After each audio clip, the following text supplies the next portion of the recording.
Boy, oh boy, what Trump did today was one of the most amazing things he's ever done, and something that, as the American people, you're not accustomed to seeing. My name's Brian Craig. This is where MAGA comes to talk. And, you know, what happened over the last, well, it started this morning, what President Trump did. But over the last 24 hours, something happened, and President Trump made a move to correct the problem. And on the morning show today, I was talking about what Mark Wayne Mullen did. Mark Wayne Mullen got a call from Susan Collins. We've had two shooting incidents that resulted in the death of migrants with ICE, right? Houston, Texas last week, and earlier this week in Maine. And in both of these instances, the drivers who were shot dead by ICE were fleeing ICE, trying to escape, and both of them tried to run over the ICE officers and turn the first one had a van, this one was a car. I think they both vans, whichever it was. The one in Maine was a car, the one in Houston was a van, a white van in Houston. And in both instances, the migrants they turned their vehicle, the van, the car, into a deadly weapon and made a move to run over the ICE officers. The ICE officers gave command, stop. They didn't, and they fired and stopped the threat. What are they supposed to do? Get run over? So then yesterday, early in the afternoon, Susan Collins posted on X that she called Mark Wayne Mullen, asked him to stop ICE from doing the traffic stops and arresting at the traffic stops the illegals. Mark Wayne Mullen said okay to Susan Collins, who's not even she's a rhino, a Republican in name only, right? A rhino, Republican in name only, means a Democrat who's a registered Republican. Republican in name only. And it's almost like he was taking orders from Susan Collins, and he ordered ICE officers nationwide to stop with the traffic stops. Well, MAGA world went nuts instantly for good reason. You know, President Trump in both campaigns, first, second, and the one in between, in all three of President Trump's presidential campaigns, shutting down the border and mass deportations has been the main part of everything that he ran on. And to stop deportations, doing any action that slows down the arrest of illegals and deportations, goes against everything that Trump ran on. So MAGA people yesterday, all over social media, were having complete meltdowns. And I get it. And this morning, I talked about it all morning. And the question I asked right at the start of the program this morning, do you think that Mark Wayne Mullen got permission from President Trump before he ordered ICE to stop the traffic stops? I said no. I said, I don't think so. There's just no way. We really didn't know for sure, but it's out of character for President Trump. And I got calls on it, and some people agreed, no way. Some people said, yeah. A couple people said, you know, she's running in this tough race, and they got this issue, so, you know. And then towards the end of the show, the president posted on Truth Social, which of course was reposted on X, and he completely reversed everything. And this is amazing. I don't know if we've ever seen anything like this happen before, but let me go through this. This is President Trump. This was early this morning. The men and women of ICE are doing a great job, one that has to be done. Crime is way down in America, in many cases with numbers that haven't been seen in decades. The open border policy of Sleepy Joe Biden allowed 25 million people to pour into our country unchecked and unvetted. Many were criminals, and we have to get them out. In order to do this, we must be strong, tough, and smart, and we cannot give up one of ICE's most important and effective crime-fighting tools, the traffic stop. Once we do that, we are playing right into the criminals' hands. The radical left Democrats, he wrote Democrats, would like to see this done, but it won't happen on my watch. ICE, be judicious, fair, and smart, and go back and do your very important job. Keep those crime stat records coming. Remember, you were loved and respected in America. Thank you for your attention to this matter. President Donald J. Trump. And Mark Wayne Mullen has retweeted that and commented just a few hours ago. Let me pull this up. Mark Wayne Mullen, who probably had to feel humiliated. He said, our number one, this is Mark Wayne Mullen retweeted President Trump's post there. And he said this above it. Our number one goal is to keep our officers safe and get criminals off our streets. Illegal aliens will be arrested and deported wherever they are. If you are here illegally, leave now as our officers carry out operations to enforce our nation's laws. And he goes into some more details. And we remind illegal aliens attempting to evade arrest is dangerous. This reckless illegal activity comes after sanctuary politicians held webinars and shared resources on how to openly defy ICE. And then he named some names. Okay. So Mark Wayne Mullen got in trouble. He did something big without getting permission from the boss. And President Trump has a lot going on. He's bombing the daylights out of Iran right now. He's, of course, got this big speech and address to the nation in primetime, 9 p.m. Eastern, Thursday night. And, and he's got some things going on. He was in the war room today a lot, was in the war room yesterday with everything that's going on with Iran. And Mark Wayne Mullen did this without talking to him. And the way it looks, because President Trump posted this to social media so early this morning, it looks like he woke up this morning, early as always, was scrolling through social media like he does, and saw what MAGA world was saying, that everyone was pissed. And he immediately gave the order to ICE to do the traffic stops. And what makes this so amazing, okay, and something we really haven't seen, okay, before, is this is the President of the United States in real time answering to the American people. I don't know if we've ever seen a president respond on something so big, so fast from the American people. In fact, most of the politicians, the presidents, the members of Congress, they don't care what the American people think. They hate the American people. They despise the American people. All they typically care about are their donors, right? I mean, look what's going on now with this scumbag John Thune in the Senate. Here we got the Save America Act, the most important piece of legislation of President Trump's 2 terms, and he's been holding it up for months, right? The Save America Act is the most perfectly named bill. It should be renamed the Lindsey Graham Save America Act. That'd be nice. It is going to get passed. It's just a matter of when, but it should have been passed months ago. And even though all of the polls, even among minorities, blacks, Hispanics, among even Democrats as a whole, as well as, of course, Republicans, MAGA Republicans, it is overwhelmingly has strong support. Over 70% of African Americans support the passage of the Save America Act. Think about that. About 80% of Hispanics support the passage of the Save America Act. It's actually a little bit more than that, 80%. But Thune and his cronies, all they care about are the donors, the big donors who don't want it passed. And you know what? Their donors are the same donors that the Democrats have, crossover donors. That's all they care about. They don't care what the American people think.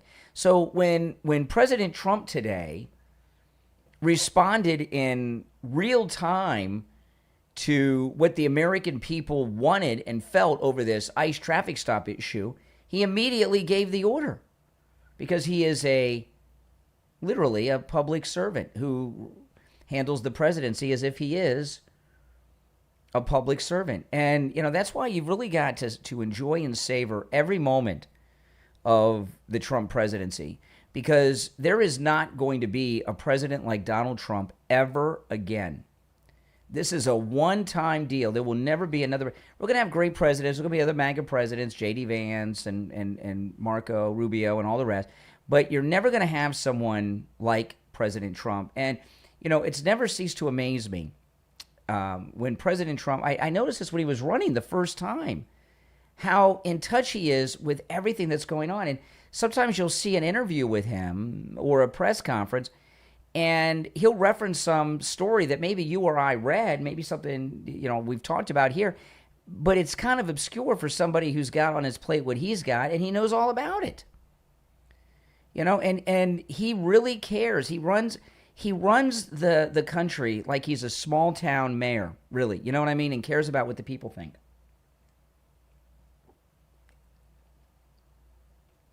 And that's why you want to have more billionaires for these high offices that are so rich, so wealthy, so successful that they can't be bought, right? These other guys, they might be millionaires, but they want to be hundreds of millionaires, right? They may be worth a couple million. A lot of these presidents don't really have any money. They're in debt when they become president. So, and when they leave is when they make their money. So most presidents are angling to become worth hundreds of millions of dollars to set their families up for life so their families never have to work or worry. So they do all kinds of things, especially in their second term. And President Trump just doesn't roll that way. And here we are. It's been over a year without any illegal crossings. Deportations are up. Tom Homan said on Fox yesterday that last month, the month of June, they had the largest number of deportations of any month ever. And they've really got it down to a science. And not only do they have it down to a science, they have it down to a way where the public really isn't aware of all the deportations that's going on. Now, we've had these two incidents, the one in Maine and the one in Houston. But when you consider how many thousands of people they're deporting every month to have two incidents, and a lot of these are violent criminal.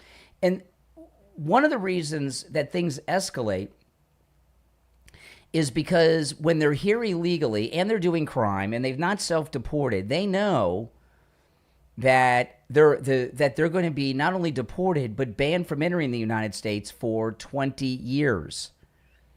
And that really, so it's almost like getting a life sentence. So things get escalated. And we know for a fact that these leftist social justice warriors have been doing training with activists on how to use their cars in these protests to threaten officers and escape. This is what happened with Renee Good in Minnesota, right?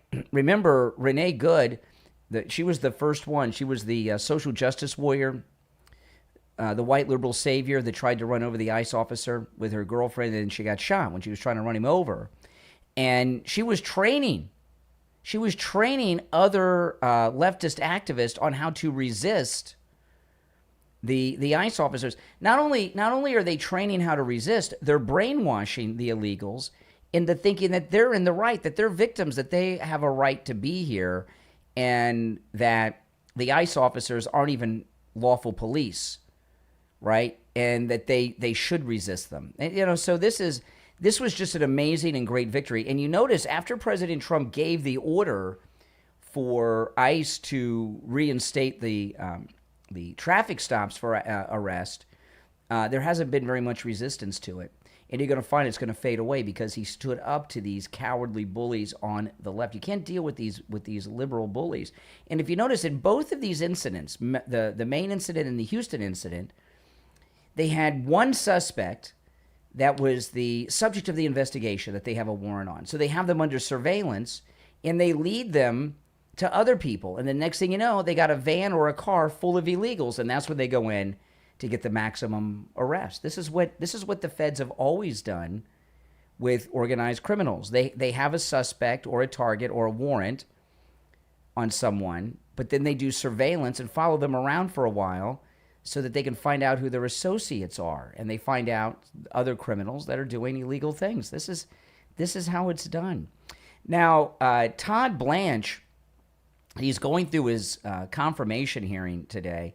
And I got a lot of things I want to cover, by the way. If you'd like to call in, the number's toll-free, 888-465-2631, 888-465-2631. It's a toll-free call, no matter where you are listening. And as always, the calls are screenless and unvetted. Nobody answers the phone. I just put you on hold, and when you hear me say, "What's your name? Where are you calling from?" that's the first time that I know who's on the line. And you're certainly welcome to call in whether you agree or disagree. And if you disagree, please, you're more than welcome to call in and try to convince me I'm wrong and convince the audience that I'm wrong and and share your alt viewpoint, because all viewpoints are welcome. All right. So Todd Blanche, who's pretty awesome, isn't he? He's really awesome. He's being questioned here by Adam Schiff, who's the sleaziest man ever. There's just something about Adam Schiff that I find creepy, And Todd Blanche, he's going through this hearing today. They're asking ridiculous questions. He just went through a Senate confirmation hearing to be the deputy attorney general. So, they just confirmed him a year ago. So what's going on here really is a formality, but they're giving him a hard time, of course, and saying stupid things. But, he's done a great job. And, Pam Bondi, what a disgrace. And we haven't heard anything from Pam Bondi. What a disgrace she was. She was doing her job as Attorney General, the job that the Bushes sent her to do, that the establishment rhinos sent her to do. She wasted an entire year not doing anything. Todd Blanche comes in as the acting Attorney General. We got Comey arrested. We got all this stuff going on. We got these fraudsters arrested. He's doing a great job. And Pam Bondi, she was a spy within, is what she really was, and she was hoping to stay there for 4 years, obstructing justice. We had the Attorney General leading the Department of Justice who was actually obstructing justice, Pam Bondi. And Todd Blanche has been doing a great job. Here he is with the sleaziest man. Do you guys get creeped out with that? He is just creepy. Adam Schiff. Here he is with Todd Blanche. You didn't recuse yourself from that matter. You were willing. There's no reason to, from the Proud Boys matter. Yes, it was. Lawyer, you know the rules. There are rules that say when I have to be recused, rules, and that's not one of them. And there are rules, and when you're told to recuse yourself from investigations that you handle for the president, you're supposed to recuse yourself. No, when I represented the president. You've also said, you've also refused to release Volume 2 of the Special Counsel's report. That was an investigation into the Mar-a-Lago documents case. How is that not an abundant conflict of interest? Refusing to release to the public an investigative report of an investigation into your client. I am not a judge. A federal judge. No. The department's position under you, Mr. Blanche, was do not release the report. So that position... If you went into court asking them to release it, it would be released by now. So how is that not a patent conflict of interest? What you're saying happens to not be true. I did not do that. What you're talking about happened before I became the Deputy Attorney General. So you support the release of Volume 2? No, I don't, but I'm recused and it had nothing to do with that case. Like, you can't accuse me of violating my ethical rules and then lie about what I did. Yeah. These hearings are insane because the Democrats, whatever hearing it is, and whichever era of politicians it is, okay, these hearings, whether it's in the House or the Senate, all you get from Democrats is slander. All they do, they slander the Republicans. They ask questions that aren't really questions; they're accusations. And they're what he's trying to keep going, Adam Schiff, and his psycho followers, that this is what they want to believe is true, and they'll continue along with this. But they want to keep this thing going that there was something valid at Mar-a-Lago. And we all know what the Mar-a-Lago break-in was all about. And what the Mar-a-Lago break-in was about, and if you remember, when the FBI broke into Mar-a-Lago, they brought with them a specialist. Do you remember do you know what the specialist specialty was? Do you remember this? Remember? They brought a specialist with them, a safecracker. They brought in an expert, a specialist, who had an expertise in breaking into safes, right? And when they broke into Mar-a-Lago, they broke into President Trump's personal safe. And you know what they found in it? His passport was all that was in it. He really doesn't need it anymore because he's president, right? The only thing it had in it was his passport. And what we found out later, that when they broke in to Mar-a-Lago, it had nothing to do with classified documents, okay? They had gotten into their head, probably by watching Rachel Maddow on MSNBC. I don't know where this came from. and how they convinced themselves of this. But they got it in their head that President Trump had a binder. This all came out later, okay? So this is not something I'm just making. This is something that was reported long after the Mar-a-Lago break-in. But they had gotten in their head that President Trump had in his safe in his office at Mar-a-Lago a binder, and the binder had all of the documents of Obama ordering the spy operation on Trump, the whole coup operation, spying on Trump Tower during the campaign. They got caught with spying on the West Wing and the Oval Office after he was president. And it continued, right, during the whole first term. And they thought that he had had a binder with all of those documents in his safe in Mar-a-Lago. That's why they broke in. Everybody knows this. And, you know, it came out today that Jack Smith was getting all these transcripts of text messages of the entire White House staff, including Pence and others, but also a whole bunch of Republican senators. And, you know, President Trump being elected to this second and non-consecutive term saved the United States on so many levels, okay? And we were moving into an area that was going to just be total tyrants. I mean, what they were turning the United States into, the Uniparty and the Democrats, led by Obama behind the scenes and his cronies, was East Germany, right, in the 1960s and the 1970s, the Soviet Union in the 50s, 60s, where people were spied on. Everything was listened into. Opposition political parties outlawed and declared subversive and things like this. And, you know, Jack Smith and that entire regime, they didn't think that they still, not to this day, do not think that anything they did to President Trump was wrong. They think Comey, Jack Smith, all these people, they think they're American patriots. They think they're American heroes who were saving America from Trump and MAGA. And they're still convinced of that today. That's how sick, warped, and twisted all of them are.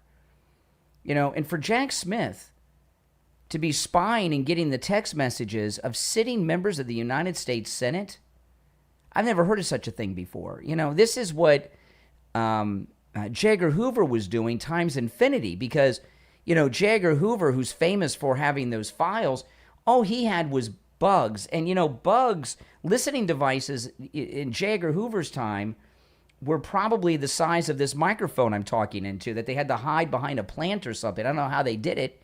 And they had these huge reel-to-reel audio recording tapes. They didn't have all this technology, right, where they could listen in to everyone's phone calls everywhere on a dime because everything's computer. They didn't have any of this stuff, you know. So whatever J. Edgar Hoover did, which they've told us is the most evil surveillance ever, that's nothing compared to what they were doing to President Trump during his first term, starting at Trump Tower, in his first term, and of course the Autopin years, and it's never ended.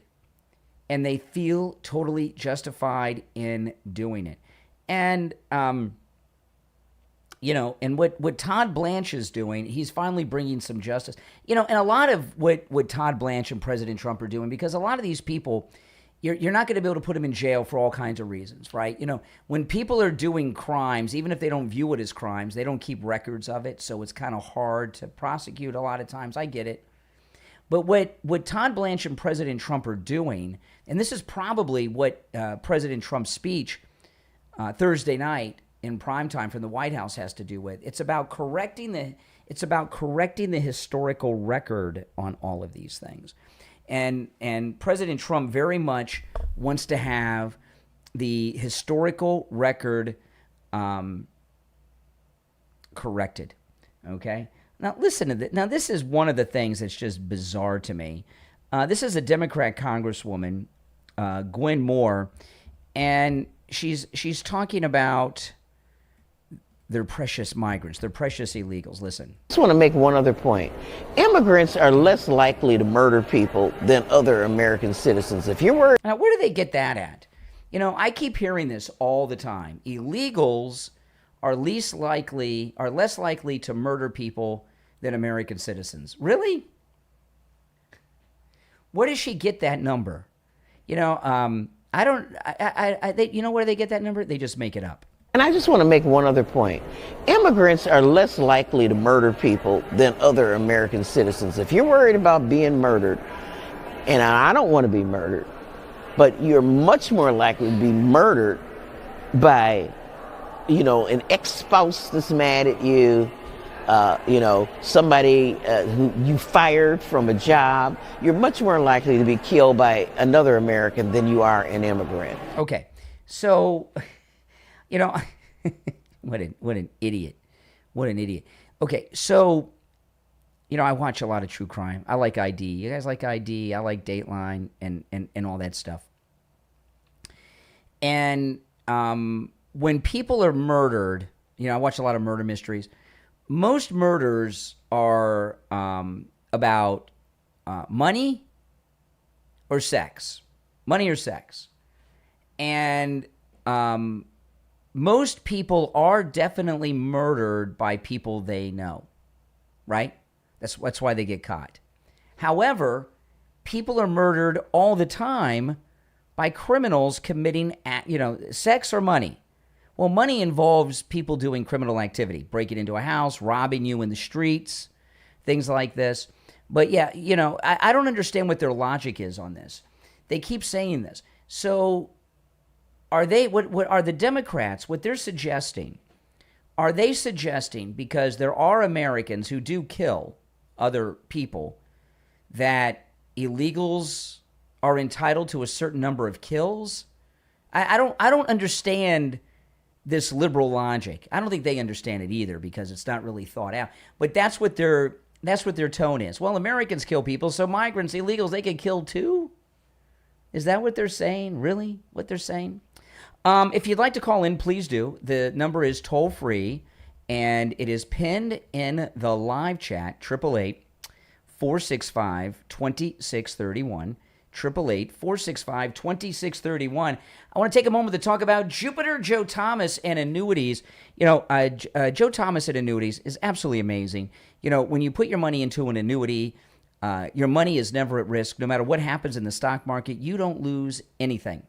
And you're guaranteed a check every month for the rest of your life. It's amazing. There's all different kinds of annuities, too. He has one annuity where you earn 15% on your money on day one. 15%. So if you invest $100,000, you make $15,000 on day one, but you only have to invest $25,000 into that annuity to get that 15% bonus, and that's like over $3,700 on the $25,000 on day one, and you're guaranteed that check every month for the rest of your life. It's absolutely amazing. There's other types of annuities as well, including annuities where an income doubler, and if a health issue arises, so you and your spouse. If you or your spouse have a health condition, that monthly check you get gets doubled. So if you're getting $2,000 a month, now you're getting $4,000 a month. Isn't that something? And there's other types of annuities as well. It's really amazing. Give Joe Thomas a call, no matter where you are located, and schedule your no-charge consultation. 561-743-0999. 561-743-0999. We'll take a quick break and be right back. On the line, we have Frank. He's a listener, and he's a client of Jupiter Joe Thomas. Frank, welcome. So, Frank, could you tell me how Jupiter Joe Thomas helped you? What he's advertising today and putting out there is a fantastic product for people like me, and there's millions of people like me that want a good, sound investment, and they want a good, sound, caring, loving investment advisor, and that's Jupiter Joe. He's in the business for like 30 years, and he knows his business. Him and his family make you feel so comfortable. You sit down, and he gives you a real full analysis of what's going on and what he has to offer. And I got into these income streams, these streaming products, and I jumped on it right away. And when he told me what I'm going to get, and I'm getting it right now, and on one of them, I was amazed. He doubled what this other so-called investment advisor was offering me, and I'm jumping for joy. Do what Frank did. Call Jupiter Joe Thomas right now. Schedule your no-charge consultation. Talk to Joe Thomas about annuities and be guaranteed income every month for the rest of your life. 561-743-0999. 561-743-0999 and online, jupiterjoe.com. All right, we're back. I'm Brian. Thanks for tuning in, everyone. If you're new to the program, obviously, this is where MAGA comes to talk. Make sure that you subscribe. And everyone who's already subscribed, could you do me the favor of liking the video? When you guys like the video gets recommended to people that have not yet found my channel. So please like the video, guys. Now, you guys know Libs of TikTok? Libs of TikTok is probably the most effective Twitter/X account and TikTok account to ever exist. Because Libs of TikTok has gotten policy changed and has been around for several years.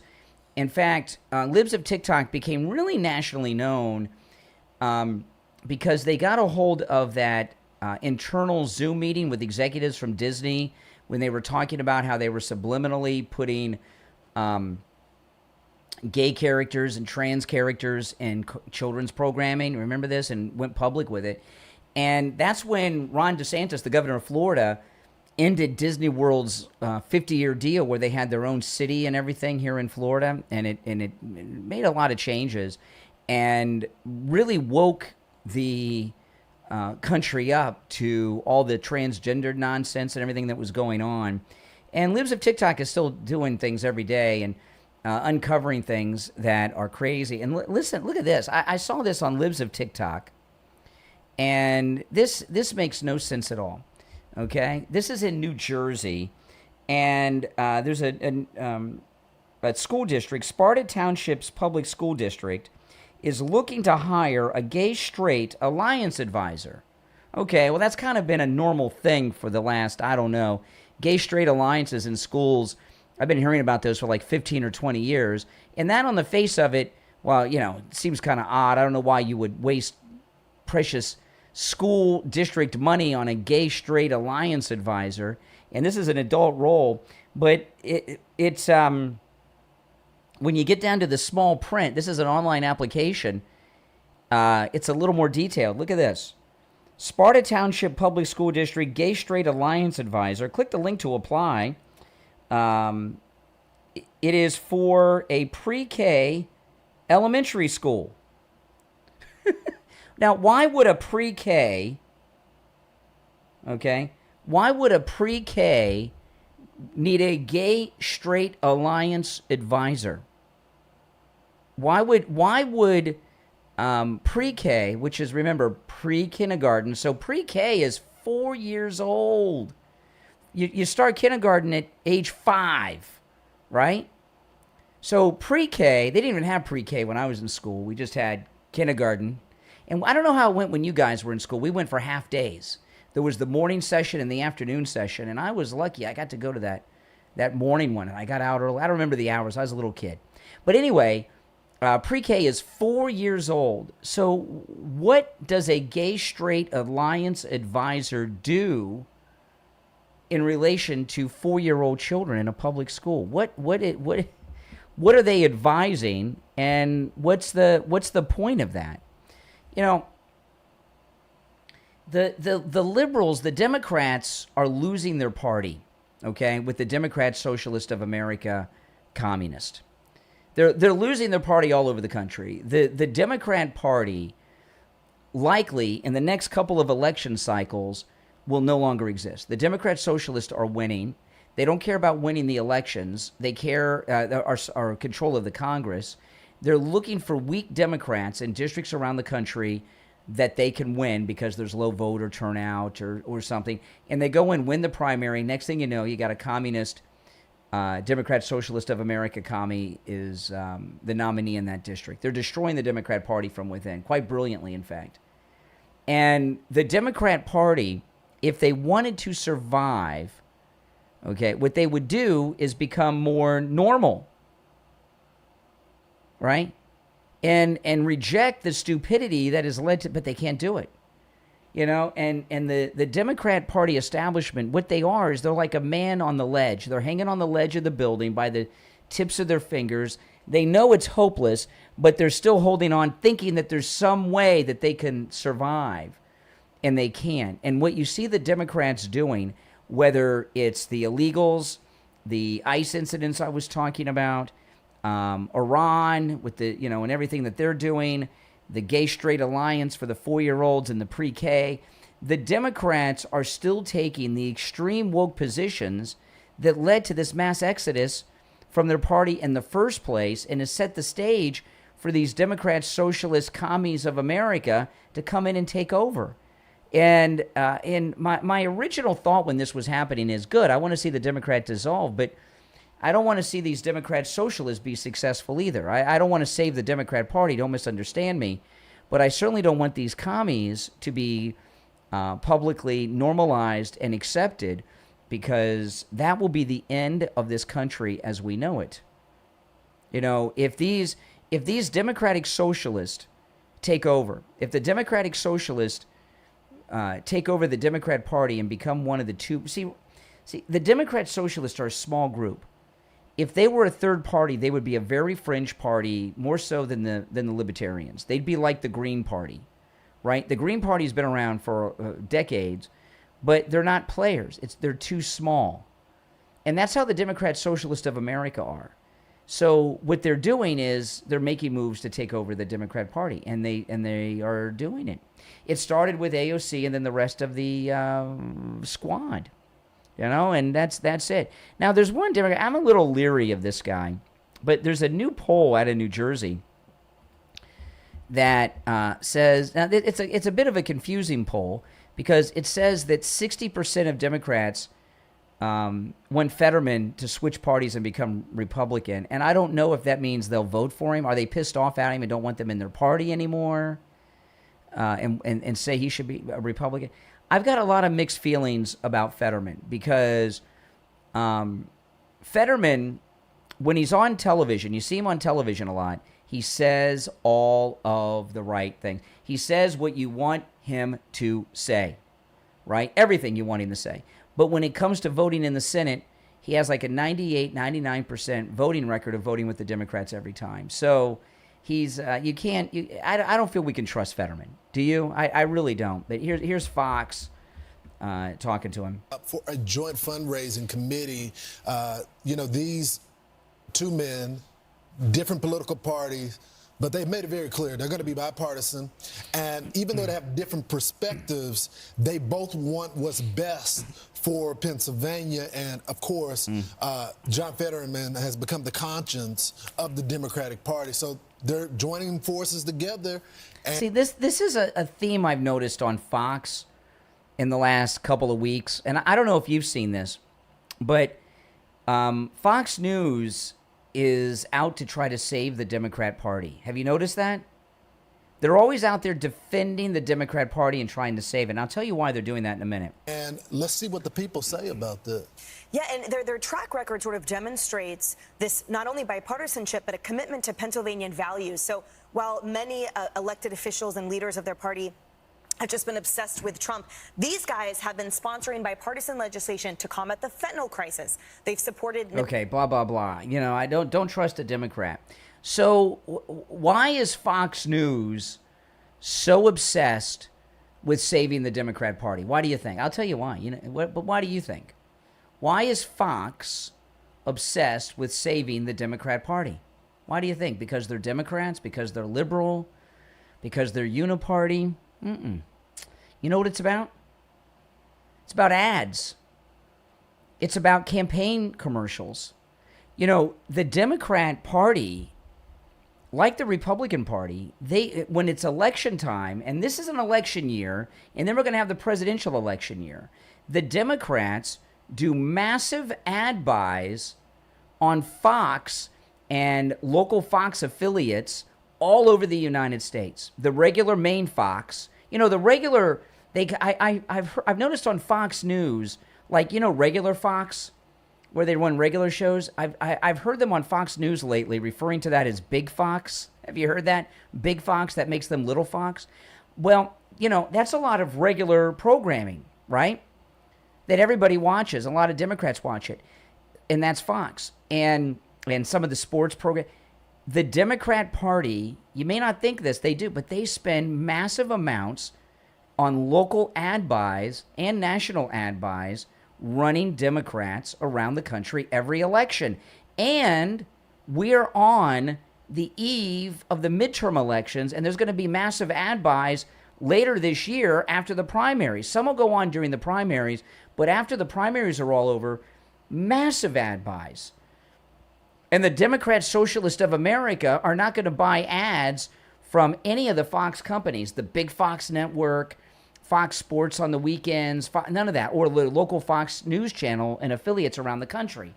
But the Democrat Party establishment will. So that's why Fox is spending so much time trying to save the Democrats, because they don't want to lose that advertising revenue. And it's almost like they made a deal. Television news is one of the most dishonest, corrupt entities out there. It really is. And and that's what that's all about. Do you watch any of your local news? We watch the local news. Half to 3/4 of the stories on local news are infomercials. I'm watching the local news, and they'll do a story on somebody in the community that helps children, helps with drowning prevention, right? I've seen stories like this, and I've seen this particular story. They do the story, and you find out it's some school that's paid for the news story where you can send your kid and pay, and they'll teach them to swim, right? You see that on your local news a lot. I cannot tell you how many times I'm watching the local news, and I'm in the middle of a story, and they're, oh, this is not a news story. This is an infomercial. Well, the same thing happens on Fox. And, Karl Rove with his stupid whiteboard. That's why Karl Rove has been on Fox News as a pundit all these years, because he is a big campaign consultant, and he does major ad buys every election season, midterms too. And his ad buys are between $50 and $100 million every election cycle, Karl Rove. So he gets to sit on there looking like a canned ham on Fox with his whiteboard, giving you his analysis, which is always wrong, but it's because he does massive ad buys on Fox, both nationally, the Big Fox regular network, and the local Fox affiliates around the country for congressional candidates and governors that he represents. That's what it's all about. And, I'm not opposed to these people making money. The media needs to make money. We all make money. I mean, I do this for a living, right? But they come about it dishonestly. So if you're wondering why Fox is working so hard to save the Democrat Party, that's why. It's simple.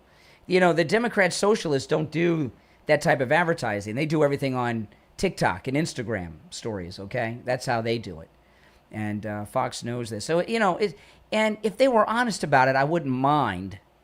But the way it's presented, like the story I just shared a bit of with Fetterman on Fox, that was from the Fox and it's like there's it's a moral crusade to save the Democrats. No, it's not. The Democrats are evil. They've always been evil. They used to own and buy and sell black people, right? They put Americans of Japanese descent in internment camps. The Democrats lynch people. They wouldn't let black people go to their schools. And even the things they're doing now. They're fighting hard to keep these rapists and murderers in our country from around the world that have invaded the country illegally, right? So the list goes on. So no, there's nothing virtuous about the Democrat Party. It is a evil, corrupt thing, and I have no interest in saving them. And I don't think you do either. But now that you know what I shared about Fox, I think it probably makes sense. If you're on hold, hang in there. I'll get to some calls in a bit. And if you'd like to call in, the number is toll-free and pinned in the live chat, 888-465-2631, 888-465-2631. And here's a story. Fox, they did a story here on the Democrat Socialist of America, which has officially released their platform. All right, welcome back. The Democratic Socialists just unveiled a sweeping new policy agenda. It calls for a dramatic overhaul of all three branches of the government. They say, on the plus side, you probably never have to pay a bill again. Take a listen. You're able to take a day off and not have to worry. And you don't have to have a job just to pay the bills because you don't have a lot of bills, right? Bills are no longer a thing because there's not for-profit businesses that are constantly trying to exploit you and trying to, put you into debt. We wanted to lift up that demand very clearly and to state, abolish ICE, end ICE detention, end deportations, and punish the brutality of these federal agents. Correspondent Madeline Rivera has all the details for us here in the D.C. newsroom. Hey, Maddie. Good afternoon, Jillian. Besides those things, the DSA also calls for defunding the Department of War, reparations, and wealth taxes. They argue capitalism hinders freedom and that our current political system is not true democracy. Okay. So, and they go on. And also their platform, they want to abolish the United States Senate and the presidency of the United States, okay? And have the Supreme Court answer to the House of Representatives, which will be the socialist body that runs the country. Now, that's their official platform, which means that the Democrat Socialists of America are calling for the overthrow of the American government, which is what the commies have always been advocating for. So if the Democrat Socialists of America are calling for the overthrow of the government, doesn't that make them an insurrectionist organization? Sounds that way to me, But when I see this story, this platform didn't come out today or yesterday. This came out 2 or 3 weeks ago. And I just shared this with you guys on the program 2 or 3 weeks ago, right? I went through it. So why is Fox covering it today?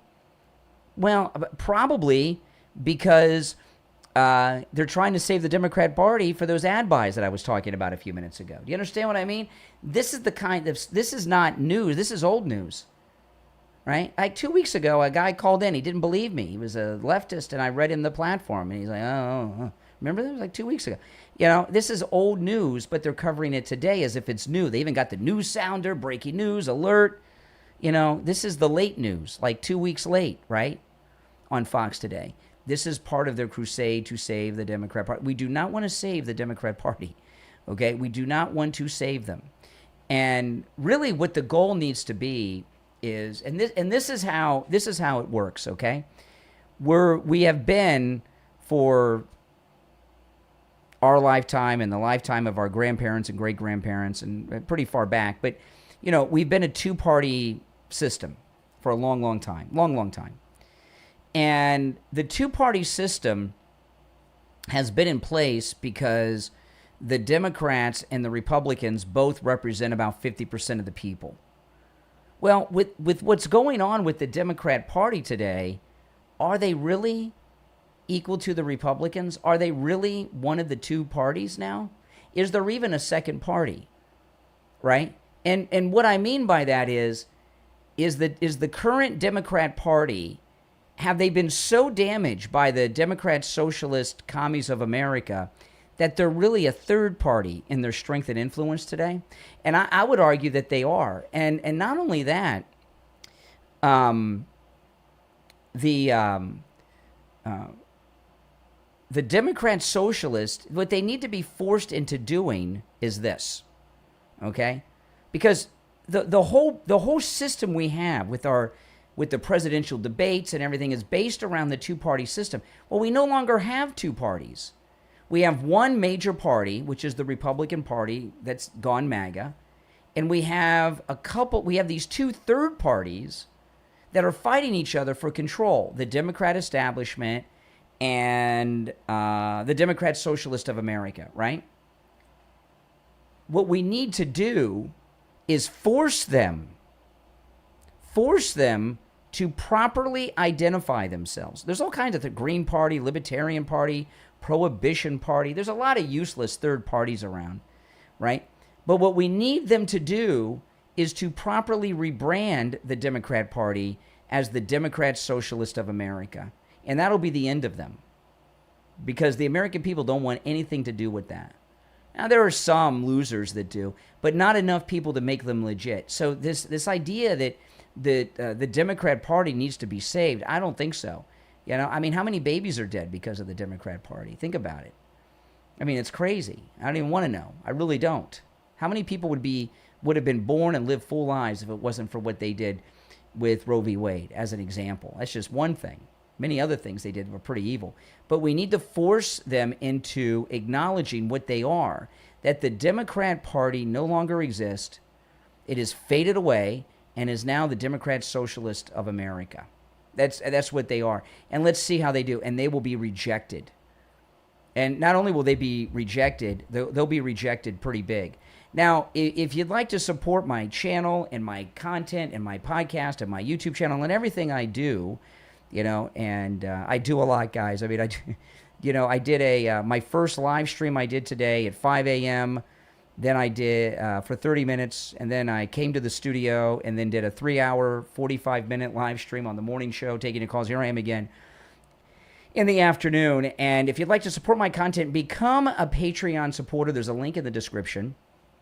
And when you become a Patreon supporter, you get access to a lot of exclusive things, including my daily Patreon live stream, where I talk about things I cannot talk about here, do not talk about here, and will not talk about here or anywhere else. In fact, something happened during the show today that no one even knew about. I knew about it. Chuck, who's in the chat a lot, he knew. But other than Chuck and myself, no one caught something that happened during the show. And I did a live stream on Patreon, exclusive to the Patreon supporters, telling you what some snake did during the live show this morning. And that's the kind of content you get when you're a Patreon supporter. There's a link in the description of the episode. Click the link. Now, you have to be a paying Patreon supporter to get access to all of that content. So when you go there, there's an option to become a free Patreon supporter. And if you do that, you don't have access to any of the content. So you have to become a paid Patreon supporter. And that starts at just $5 a month. Okay, so again, there's a link in the description. My name's Brian. This is where MAGA comes to talk. I'm going to take a quick break, and we'll be right back. Are you retired and wondering what comes next? Your experience still has value. Your passions, hobbies, knowledge, and skills could become the foundation of a profitable online business. At retirementprogram.org, you'll discover a practical internet marketing strategy designed to help everyday people just like you create additional income from what they already know. With retirementprogram.org, you'll learn how to build your very first website, even with no programming experience. Discover the basics of getting your website found on Google. Learn to attract targeted visitors and turn that traffic into revenue. This free step-by-step guide explains how to choose a topic, create useful content, improve your search rankings, and explore proven ways to make money online. Retirementprogram.org isn't about getting rich overnight. It's about investing a little time each week to build something that can grow over time and provide an additional source of income during your retirement. Your dream career may not be behind you. It could be just beginning. Visit retirementprogram.org today and get your free guide, and share the link on all your social media so your retired friends can join in too. That's retirementprogram.org. Life can leave us with a lot of questions. Why did this happen to me? Why do I keep repeating the same patterns? And where is God in all of it? If you've ever asked those questions, you need to tune into the Healing Philosophers podcast with The Healing Philosopher on Spotify. Through honest conversations and real-life experiences, each episode explores topics like healing from past hurts, generational karma, letting go of what's holding you back, understanding narcissism, and discovering how God can use even life's hardest moments for a greater purpose. The Healing Philosophers podcast is about finding hope, growing in your faith, and realizing that your story and every season of your life has meaning. Add the Healing Philosophers podcast to your Spotify playlist, and make sure to share the podcast on all your social media and invite your friends and family to listen in too. Your share could be exactly what someone else needs right now. The Healing Philosophers podcast with the Healing Philosopher on Spotify. Healing starts with one conversation. Listen now on Spotify. What if you could have a professional website online in just 60 seconds for less than $1? You can with forless.ai. That's FOR-less.ai. Forless.ai is the fastest and easiest way to build a beautiful website using the power of artificial intelligence. With forless.ai, there's no coding, no designers, and no complicated software. Simply go to forless.ai. Describe your business or idea in plain English, and forless.ai automatically generates a complete, ready-to-publish website in seconds. Whether you're starting a small business, promoting your services, launching a side hustle, or building your personal brand, forless.ai gets you online quickly, affordably, and professionally. Spend less time building and more time growing your business. Build your website in just 60 seconds for less than $1. Visit forless.ai right now. That's FOR-less.ai. Forless.ai. Less time, less effort, more results. Forless.ai.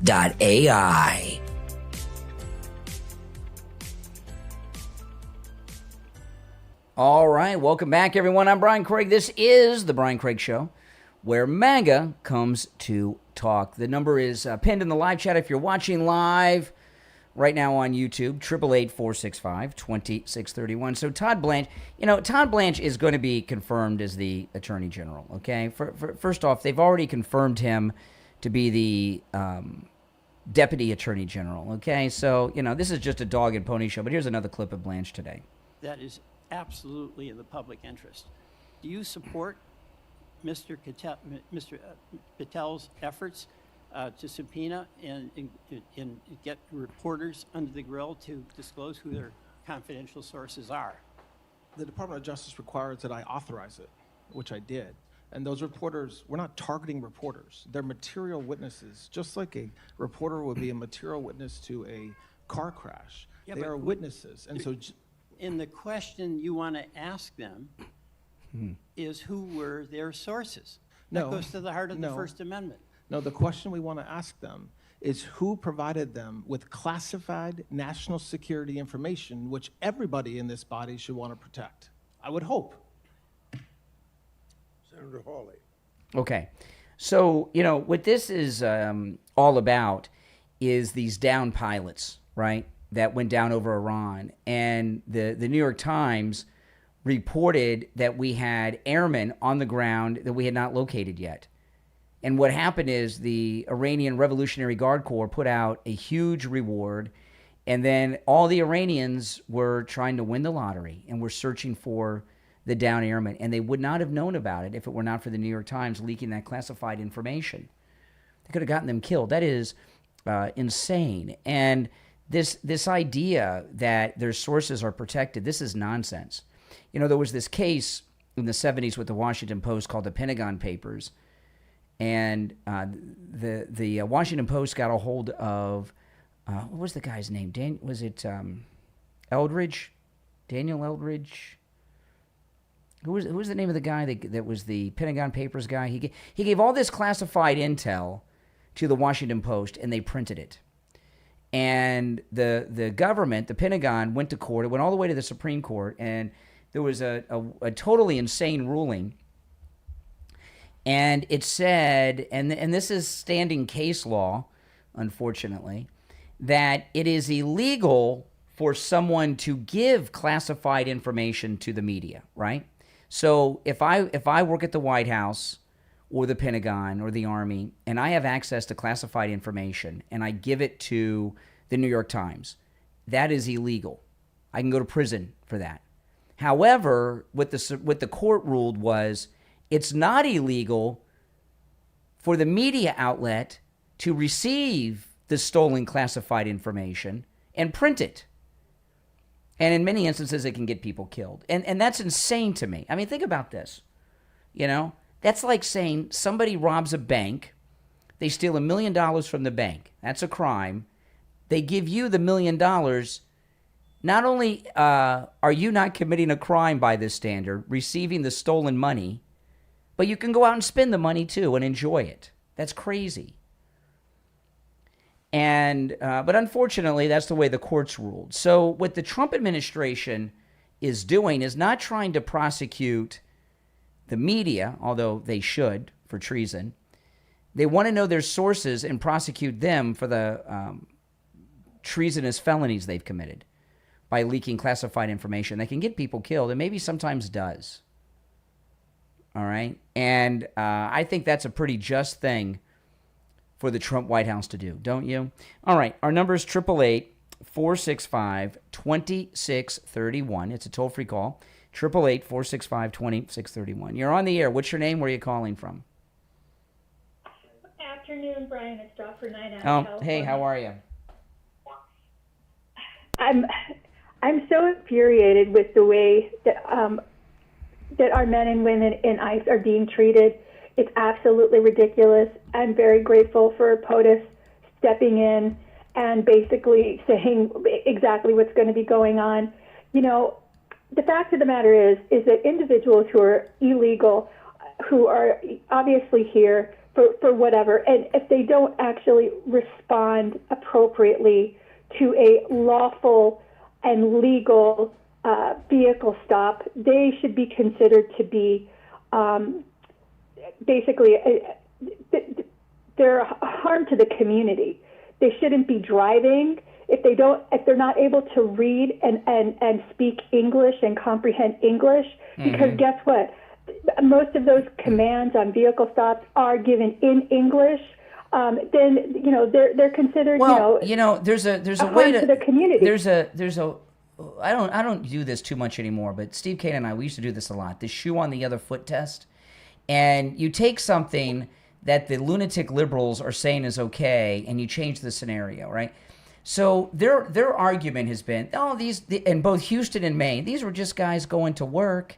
Well, they were in the work of doing a crime, right? Driving around illegals. But, if I'm committing a crime and I'm driving around, don't the cops have a right to stop me?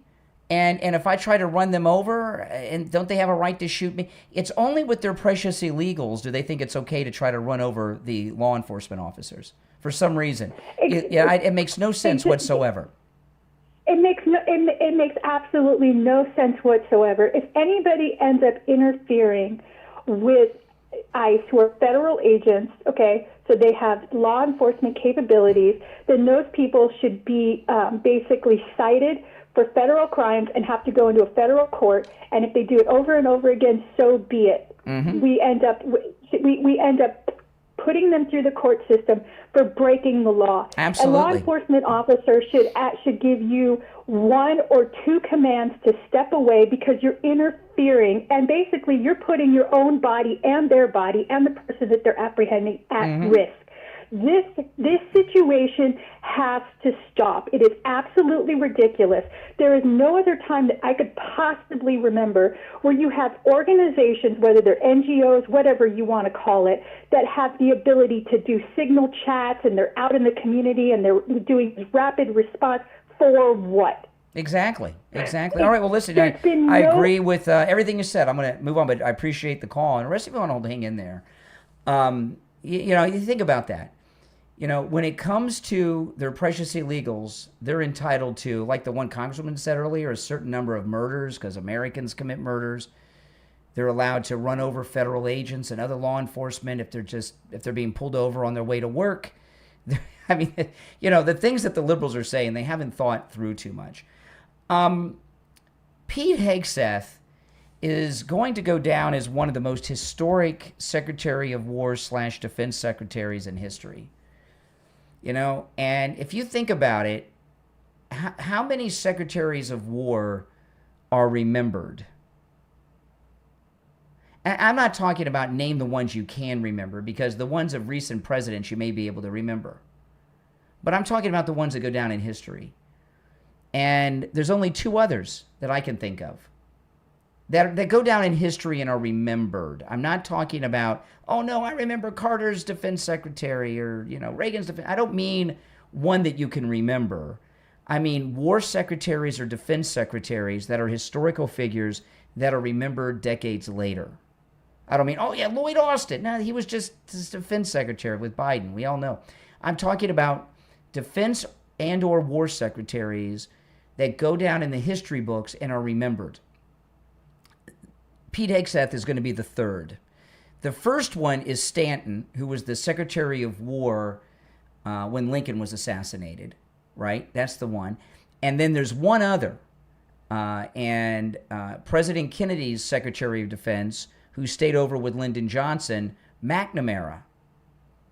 Remember McNamara, all right, for the Vietnam War. But none of the others are remembered as historical figures. And the only ones you really know about are the ones that you just remember because you were alive.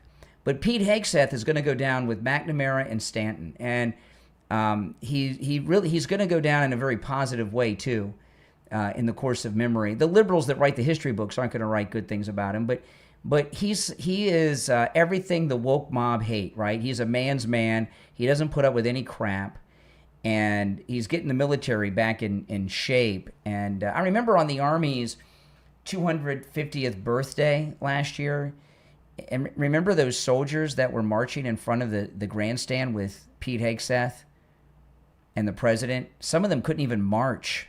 Remember that? A lot of them were overweight. Oh, my goodness. They were pissed. Pete Hegseth was pissed. He made an announcement today. Listen to this.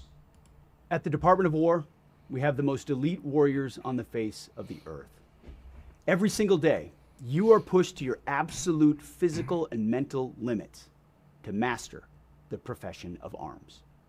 We demand your all, and you give it. But while we invest heavily in our weapon systems, platforms, and gear, our most decisive tactical advantage will always be the individual warfighter. We have a sacred duty to maintain that advantage, which is why we must constantly look for new ways to optimize your performance, your resilience, and your long-term health. And to meet that commitment today, I'm authorizing a new screening program for testosterone deficiency for our service members, ensuring you have the right testosterone levels to operate at your absolute best. Because it's well-established science that as we age, testosterone levels often naturally drop.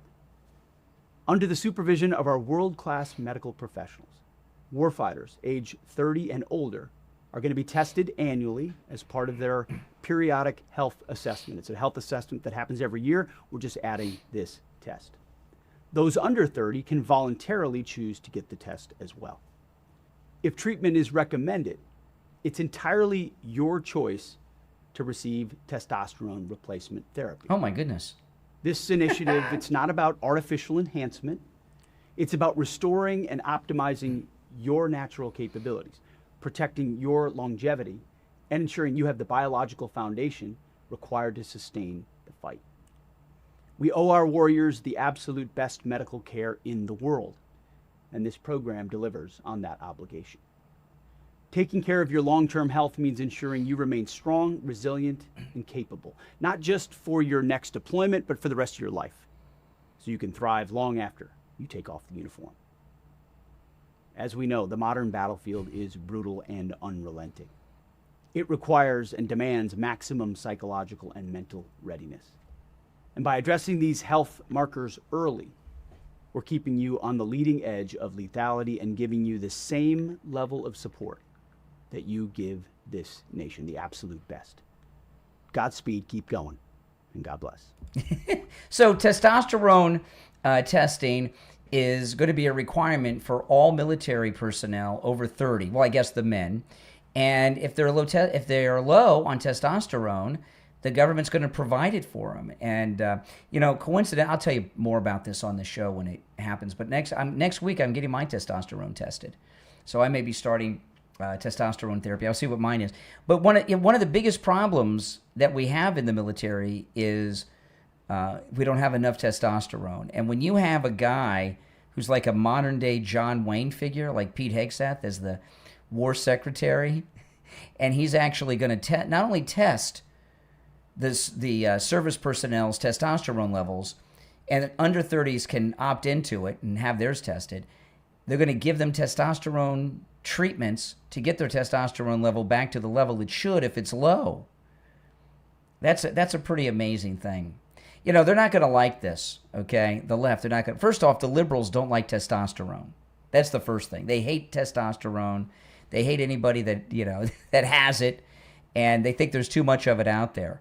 But that's what you want in the military. That's a pretty bold thing. And they're going to talk about military experiments and the Tuskegee experiments, and they're going to talk about how the Army radiated soldiers when they were testing nuclear weapons in the 40s and all that stuff. This is not that, okay? I mean, this is a routine thing that guys do.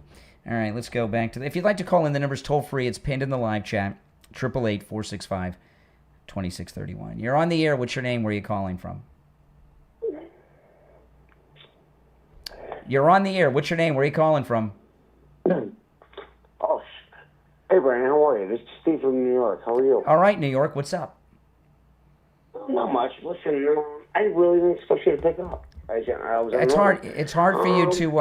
It's hard to hear you. You gotta get your mouth a little closer to the receiver. Listen, I'm going to speak up. I really wasn't expecting your call. I didn't call you. You called me. I didn't call you.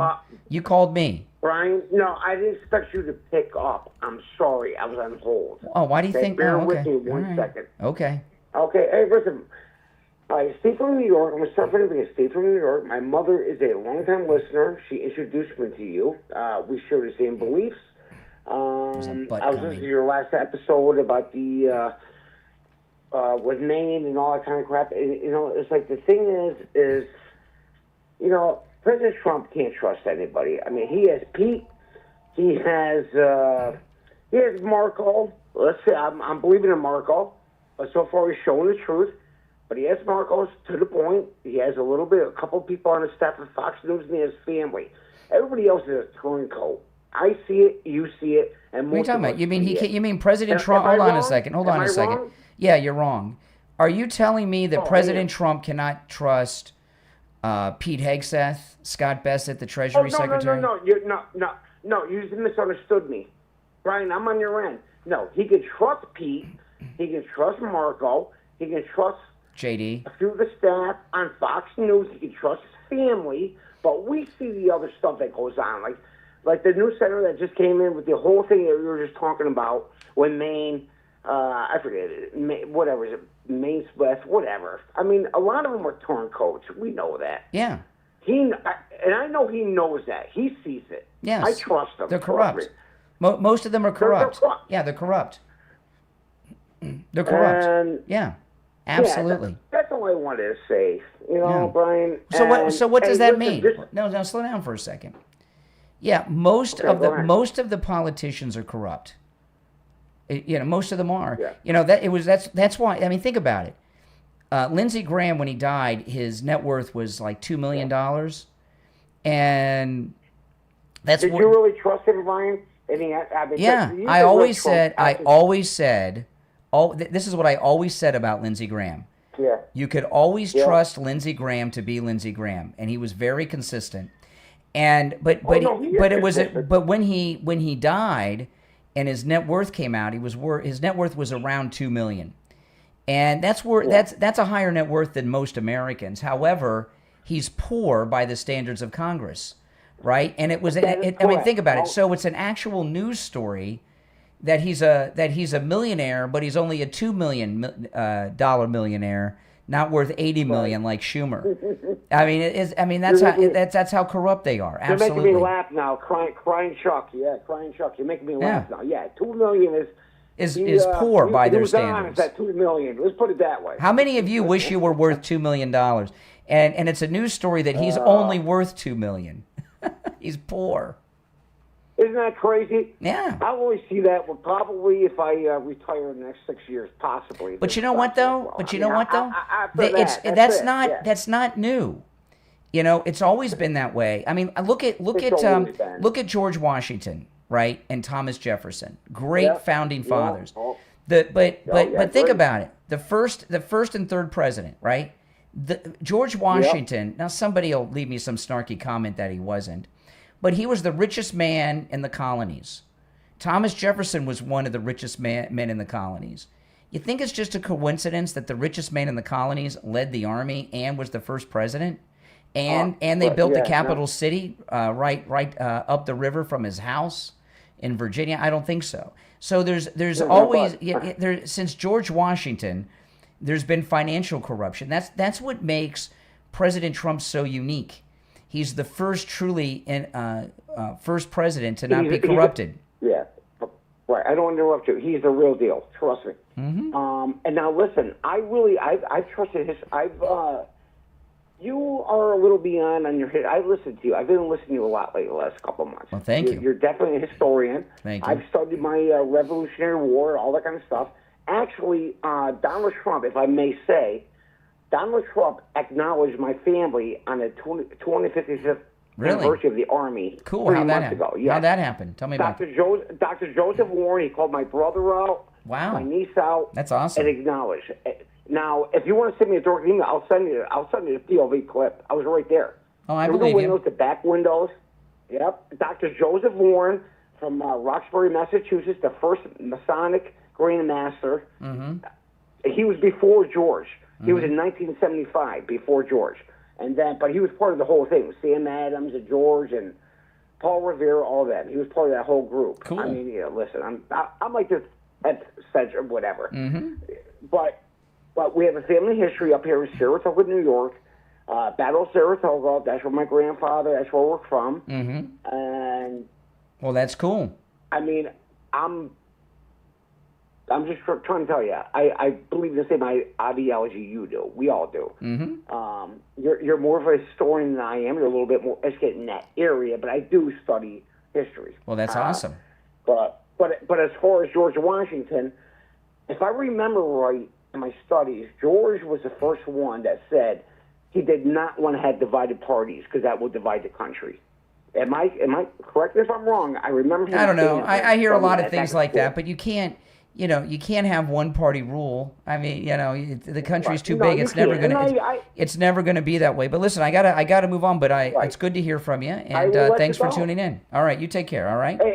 Oh, I hit the hang up. We had one more thing. As I already hit the button. I'm sorry. Next call. That's it. If you're on hold, hang in there. I'm going to take a quick break, and when we get back, there's more to share. I want to talk about Tom Laporta over at Laporta Roofing. Tom Laporta is amazing. He's a good MAGA guy who will never sell you a roof you do not need, meaning that if you need just a simple repair, Tom Laporta will do it. Have you ever heard of another roofing contractor that says that? Never. I have never heard another roofer say they will not sell you a roof you do not need. They're all trying to sell you roofs you don't need, except Tom Laporta at Laporta Roofing. If you need just a simple repair, he will do it. And I have talked to many listeners in this audience who thought they needed a new roof, and they didn't. They just needed a repair. And that's amazing. Tom Laporta covers both the east and west coast of Florida and everywhere in between. Give him a call. This number rings directly to Tom Laporta's cell phone, so you can call or text 954-604-4602. 954-604-4602. And online, LaportaRoofing.com. Now, when you go to LaportaRoofing.com, the number there is his office phone, not his cell phone. You can call the office too, but if you want to get the owner directly, call or text on his cell phone 954-604-4602. 954-604-4602. We'll be right back. MyPillow's second annual mega sale is finally here. Get our patented premium MyPillows that adjust to your exact individual needs to give you the best sleep of your life. When I got MyPillow, I'm asleep almost immediately. I stay asleep at night and I wake up more well-rested in the morning. Now for the lowest price ever. Kings, $19.98. Queens, only $18.98. And Giza Dream bed sheets, the best sheets in history, for as low as $29.98. Lux Pure 6-piece towel sets, towels that actually dry you. What a concept. Now only $39.98. And our made in the USA mattresses and mattress toppers as low as $99.98. So go to mypillow.com or call the number on your screen. Use your promo code to take advantage of our second annual mega sale. But that's not all. Order right now and we'll ship your order absolutely free. All right, free shipping going on. And, Mike Lindell at MyPillow, he got the endorsement of President Trump today. By the way, he's running for governor of Minnesota. President Trump endorsed him. And he's been a longtime sponsor and supporter of everything that I do here. So please go to mypillow.com, use the promo code Kane at checkout, Kane, for huge savings. And, I have all of these products, the pillows, the mattress toppers, everything, and they are spectacular. So go to mypillow.com, promo code Kane, Kane, for huge savings. You can also order by phone, toll free, 800-716-4879. 800-716-4879. Promo code Kane, Kane. You're on the air. What's your name? Where are you calling from? Hey, Brian, Doc from Texas. Hey, Doc. What's up? Hey, man. I see Trump superseded his own people. He needs to. I don't even know what to say no more. He superseded his own people. They told him no more traffic stops, so they get it together. And so he decided he's going to do what. I'm not cuss. He's going to do whatever he wants to do. Well, this is just online, so you can cuss a little bit. Okay, this is not. We're not on the radio right now, so I don't have to be as restrictive with the profanity. Anyway, I'm trying to. Anyway, you don't have to cuss, but you can. I'm not gonna cuss. I'm really trying to do good with that. So slow down for a second, because he walk me through this. President Trump superseded his own people. What are you talking about? Because Mark Mullin said that he was going for temporary. They was gonna stop doing the traffic stops until they get it all together. And Trump decided Correct. So he's going to do it anyway. Correct. So he needs to listen. That's why he has people in place. And he needs to let his people do their jobs. Let his people do their jobs. Who's the boss? Who's the boss? Yes, and that's Trump, why it's the president. And he needs to. The problem is he needs to. Okay, he needs to let those people do their job. Say, Mr. President, we got. Yeah, this. he told them. Go, He go, did. go, go. He told ICE to do their jobs. So I'm a little confused, Doc.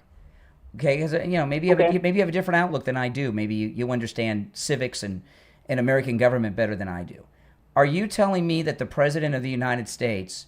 I thought they were the chief executive, but you're telling me that they should let the cabinet tell them what to do. So should Pete Hegseth decide when we go to war and when we don't go to war?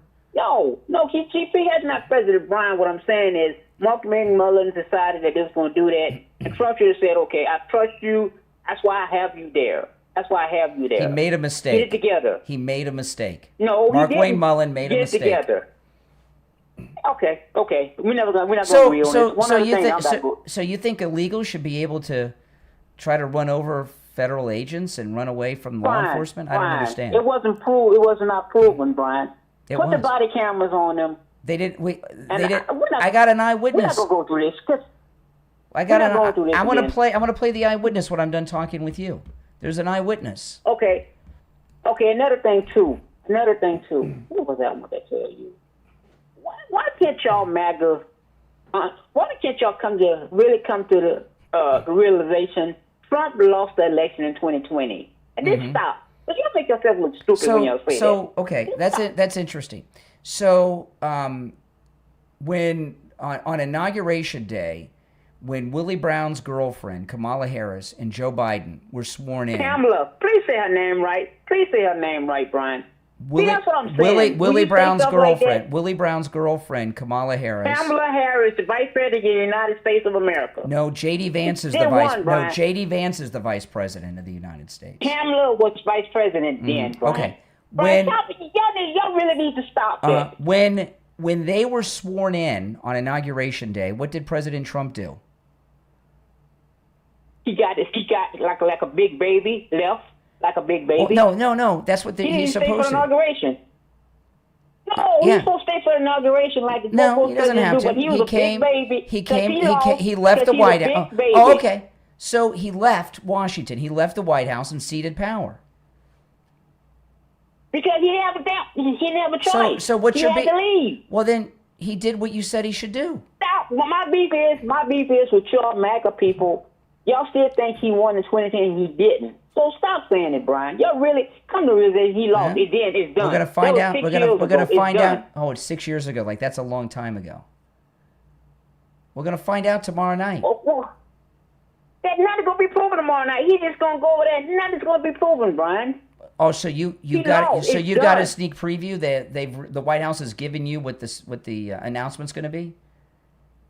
Ain't nothing gonna come out of that, Brian. He just bull crapping, Brian. Ain't nothing gonna come out of that, Brian. He lost. He lost. This said, Let me ask you a serious question. Forgetting about, take Trump out of the mix. What is it about Republicans before Trump that makes you not support them? I did not say I support. I actually voted for a Republican. I actually did. Really? Who's the last Republican you voted for? Our mayor. Who? Our mayor. A mayor doesn't count. I actually voted for him twice. Mayors don't count. It's a Republican. No. Actually, I mean, I'm talking about like Congress, like Congress, a governor, a president. Because I don't like none of our governors were worth me voting for. I didn't care for them, Brian. Why don't you like? Let me finish. Yeah. Let me finish. Hold on one second. Let me answer these other lines that are coming in. Okay, the phones are ringing. No, I want to try to find out what your beef is with Republicans. Forgetting about Trump. I don't have beef with Republicans, Brian. I don't have a beef with Republicans. Every position you take is against what the Republicans are doing. I mean, listen. I want to hear your thoughts on this. I don't have a You're beef. in Texas. I have a beef with Trump, Hold on Brian, a second, Trump Doc. Hold on, Doc. You're calling me from Texas. Texas was on the front line of the border invasion, right? With people at the southern border of Texas being victimized every day with illegals. You don't think it's a good thing that that stopped? Brian, yes, it did. But Brian, so that's a good thing. So Trump did a good thing. I don't hate. See, that's what you don't understand. I don't hate Republicans. I don't like what Trump is doing, and I'm not. What's he doing? What is he doing that you don't like? He's doing everything. He's lying every day. No. He's lying every day. Give me his policies. Give me a policy of his that you don't support. Because his policy is the people are look like me and your daughter, and hopefully your daughter grandchildren one day. He wants all of us out the country. He wants to deport black people. Yes, he can, because he doesn't like black people, Brian. He doesn't like. He doesn't like black people. He doesn't like women. I asked you. You just made that. You just made that up. I asked you to give me a policy of President Trump's that you don't support. He is not advocating the deportation of black people. You just made that up. Yes, he is, Brian. He had black and brown people. But he can't. Are you really Doc from Texas, or are you really Sonny Hostin from The View calling me? I mean, you're just making up racist crap. And I love Sonny Hostin. I'm talking about a real policy, not something you've imagined or made up. The policy, Brian. The policy of Iran. We don't even need to be there. We don't even need to be there. Most presidents, it's so much, Brian, you know what, I know you're trying to say I don't know what I'm talking about, but I know. Actually, Brian, I think you're a good person. I really think you're a good person. I am a good person. You do to keep your clicks up. That's how you make your money. What are you talking about? At the end of the day. What are you talking about? At the end of the day, because your show's right now. Ain't you making money on your show right now? Absolutely. That's what I do for a living. I get to talk to idiots for a living, like you. So, okay, I'm an idiot. That's fine. Well, because you said something. Isn't that how we feed ourselves? How am I supposed to live? Don't you make money? You're gonna get it. Yep. And I'm proud to make your money, bro. Yeah. If I'm on his coattails, how was I doing this 35 years ago? I've been doing this since I was 19 or 20 years old. Because you latch on to the latest thing, and you latched on to Trump because you know he's the hottest thing, and you know where you at. You know how people feel. And so it is what it is, bro. Make your money, dog. When I first started doing this on the air, George Bush the father was president. Then we had 8 years of Clinton. And it's a funny thing. Every time there's a president, okay, whoever the president is, right? Bush, Clinton, Bush 2, Obama. I get calls from liberals, and it's all, for 35 years, they always say this: what are you going to do when George H.W. Bush isn't president anymore? Then 8 years go by. What are you going to do when Bill Clinton's not president anymore? What are you going to do when G.W. is not president? What are you going to talk about when Obama's not president? I hear this every presidency from liberals. You still talk about him. You still talking to him. Because I cover the news and talk about news and politics. You're making your money. Make your money, bro. Yes, it's called a career. It's called a career. Okay, I love you. I applaud your career. I hope you're successful in it. I hope you can retire and live. You and your wife, you can go on a beach somewhere, enjoy your life. The beach is bro. right down the street from my house, and I've got this beautiful studio in my home. So I'm kind of retired now. Well, enjoy it, bro. Enjoy it. I enjoy am. It. Take your wife on a cruise somewhere. Yeah. Enjoy it. Enjoy it. So now that we've all buddied up, okay. So you believe that Iran should be able to have a nuclear weapon? No, I don't believe Then you agree with President Trump. You agree with President Trump then? I don't agree with President. Yes. He should never brought himself there, Brian. He says they shouldn't Actually, have Brian, it. I gotta go back to work, man. You gotta go back to work. Yeah, to you gotta go back to work. Yeah. Goodbye. Oh my goodness. I tell you, he agrees with President Trump. You know, most people that don't like Trump, they really like him. They just don't like him based on a lot of things that aren't true. Now, I want to play. I played this this morning. I played this yesterday, and it's very important. This is an eyewitness to the ICE shooting in Maine. Okay? He's an eyewitness. He gave this interview right after the shooting. Okay? This is an eyewitness to the Maine ICE shooting.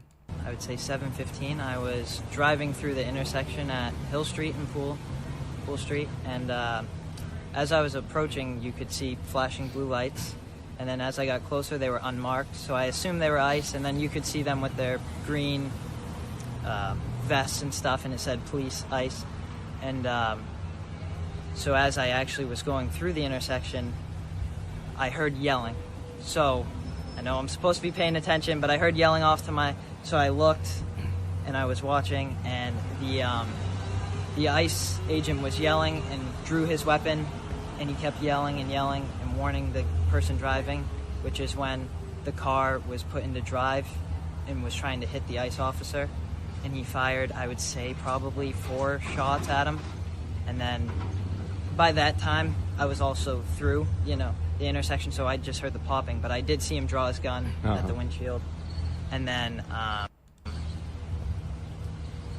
the car, you could see the car in the back, like rolling down the street afterwards. There you have it. I mean, so, the guy, the ICE officer took out his weapon, gave him commands to stop. He didn't. He tried to run him over. This is the eyewitness. He was there right after. And the guy tried to run him over, so we shot him, and he saved his own life. What was he supposed to do? Get run over?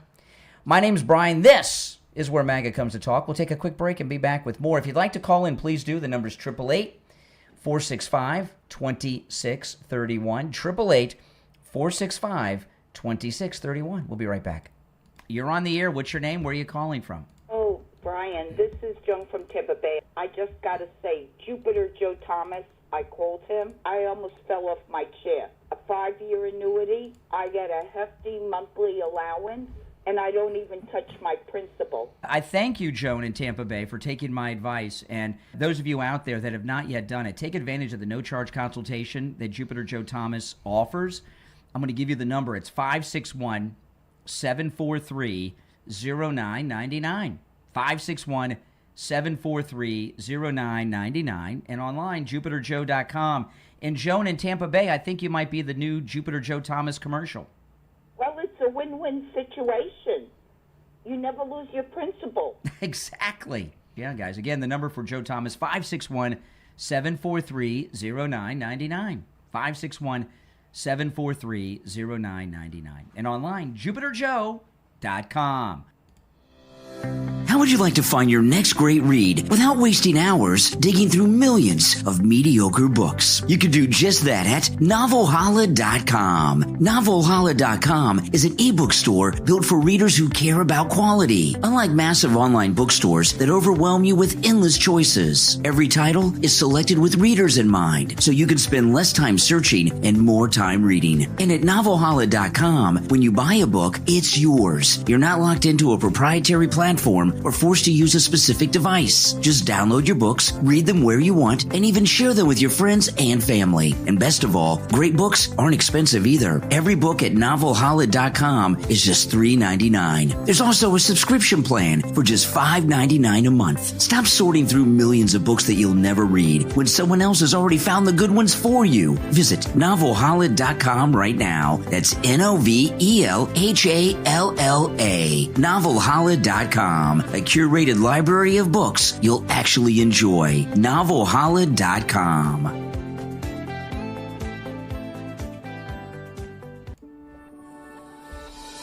Are you looking for jewelry that's as unique as you are? Then check out Kita Luxury on Etsy, where every piece is handcrafted with passion, artistry, and the natural beauty of genuine crystals and gemstones, inspired by a love for one-of-a-kind bohemian designs. Kita Luxury was created with a simple mission to make extraordinary handmade jewelry accessible to everyone. Behind every creation is a talented team of skilled artisans, each bringing their custom expertise to metalwork, stone cutting, beading, and fine jewelry craftsmanship to produce stunning wearable works of art. Whether you're searching for a breathtaking statement necklace, elegant earrings, handcrafted bracelets, beautiful rings, or meaningful jewelry for both men and women, you'll discover pieces that celebrate your individuality and personal style. Every design is carefully handcrafted using high-quality, natural materials, creating jewelry that's more than an accessory. It's a reflection of who you are. Whether you're shopping for yourself or searching for the perfect gift, Kita Luxury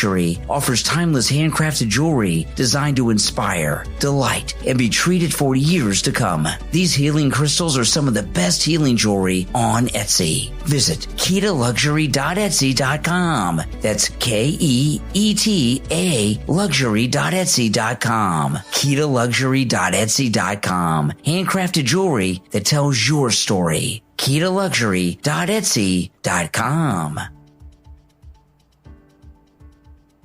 All right, welcome back, everyone. I'm Brian, and this is The Brian Craig Show. Thanks for tuning in. And if you're new, welcome to the program and subscribe. And if everyone could please like the video, that helps a lot, guys. If you guys like the video, it gets the video recommended to people that have not yet found my channel. So please do me the favor of liking the video if you don't mind. President Trump, he was just speaking. President Trump, tomorrow night's going to be a big one. I mean, it really is.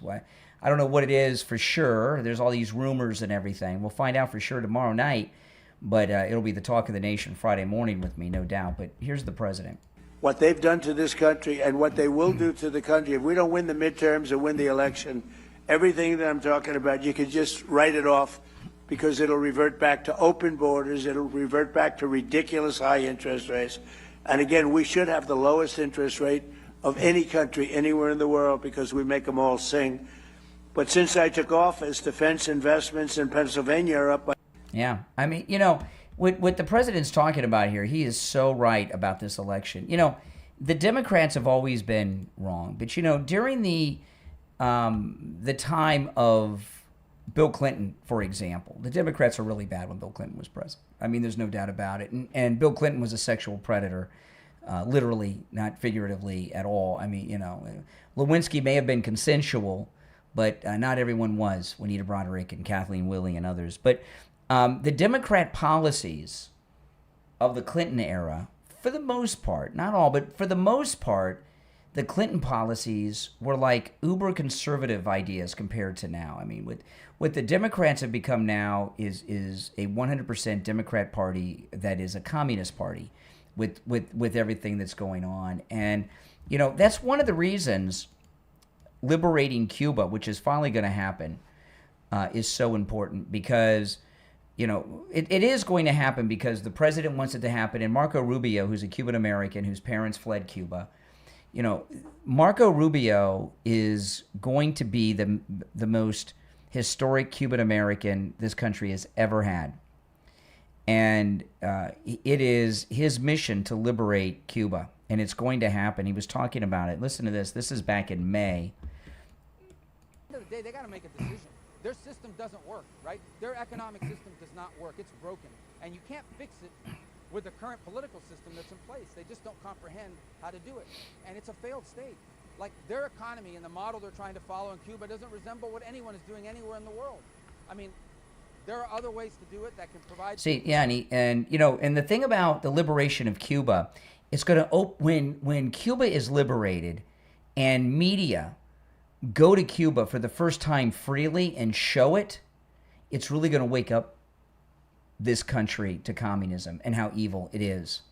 And that's not what the Democrats need right now because they're promoting communism. You're on the air. What's your name? Where are you calling from?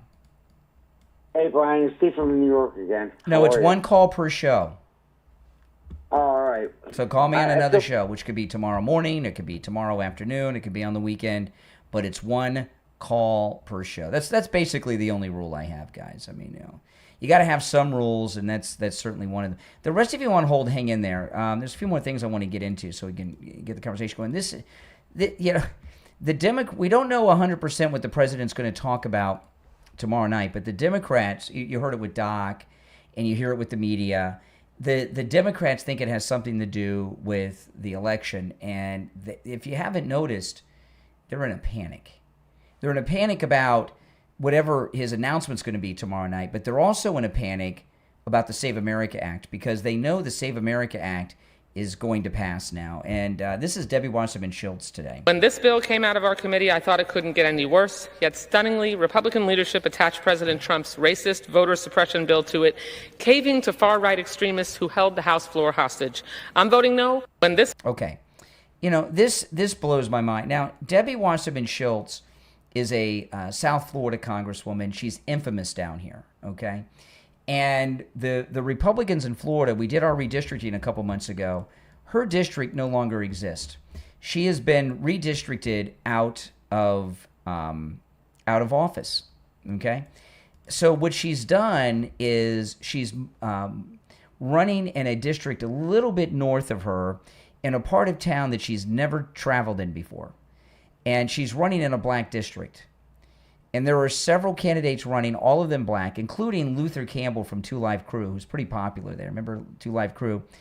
And she's running as the great white liberal savior.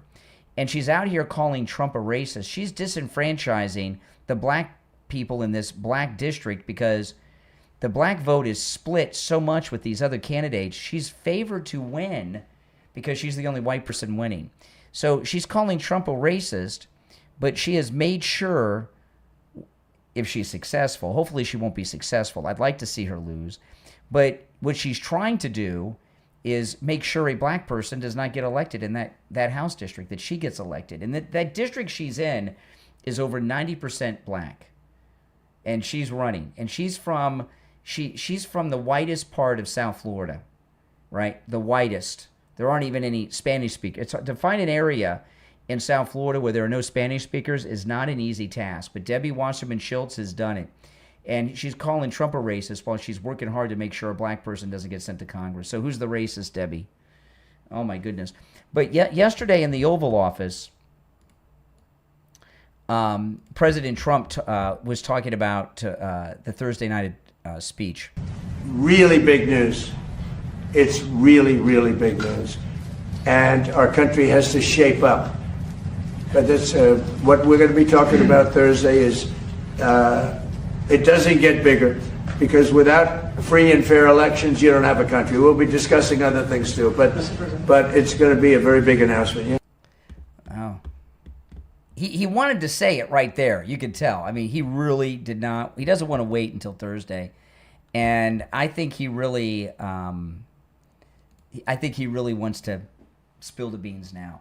You know, I was talking about Bill Clinton a little bit ago. Do you know how many Somalians were in the United States when Bill Clinton was elected the first time? 1,500. Some estimates are 1,200, but no more than 1,500. And now, I don't know how many millions there are. But if you went to Somalia, it's got to be an empty place now because everyone has left. And I came across this video today. I don't know if any of you have seen this. But I found this on X today. Here's a guy. He's in Ireland. And in Ireland, it's like Minneapolis. The Somalians, they've taken over Minneapolis and have all this control over Minnesota. but they've also taken over Ireland, and this is shocking. Look at this guy. This kid, he's in Ireland, made this video, posted it on social media. Yeah, what's the biggest group that's not Irish here? Welcome to small Somaliland here on the street now. Yeah? Okay. This is Stumbling Ireland. Through a portal into Somalia, I found it was not a challenge to find clusters of ethnic minorities chilling everywhere. This is Ireland. Where is everyone from? Pakistan. Shout out Pakistan. Bangladesh. Shout out Bangladesh. Okay. You know me. That's good. Yes. How long you been out here? Tell me your story now. 1 year. 1 year? Yeah. What do you do for work? I came from Portugal. I'm a student. You came from Portugal? Yeah. What you'll notice is that many of these third world immigrants used Portugal's weak immigration policy over the last few years as an open door into the rest of the EU, and eventually ended up in countries like Ireland. What drove you to come here? What was your big reason to come here? Portugal, from Portugal. So you used Portugal as the entry point to the EU and then ended up here in Ireland? Yeah. Smart. I mean, isn't that crazy?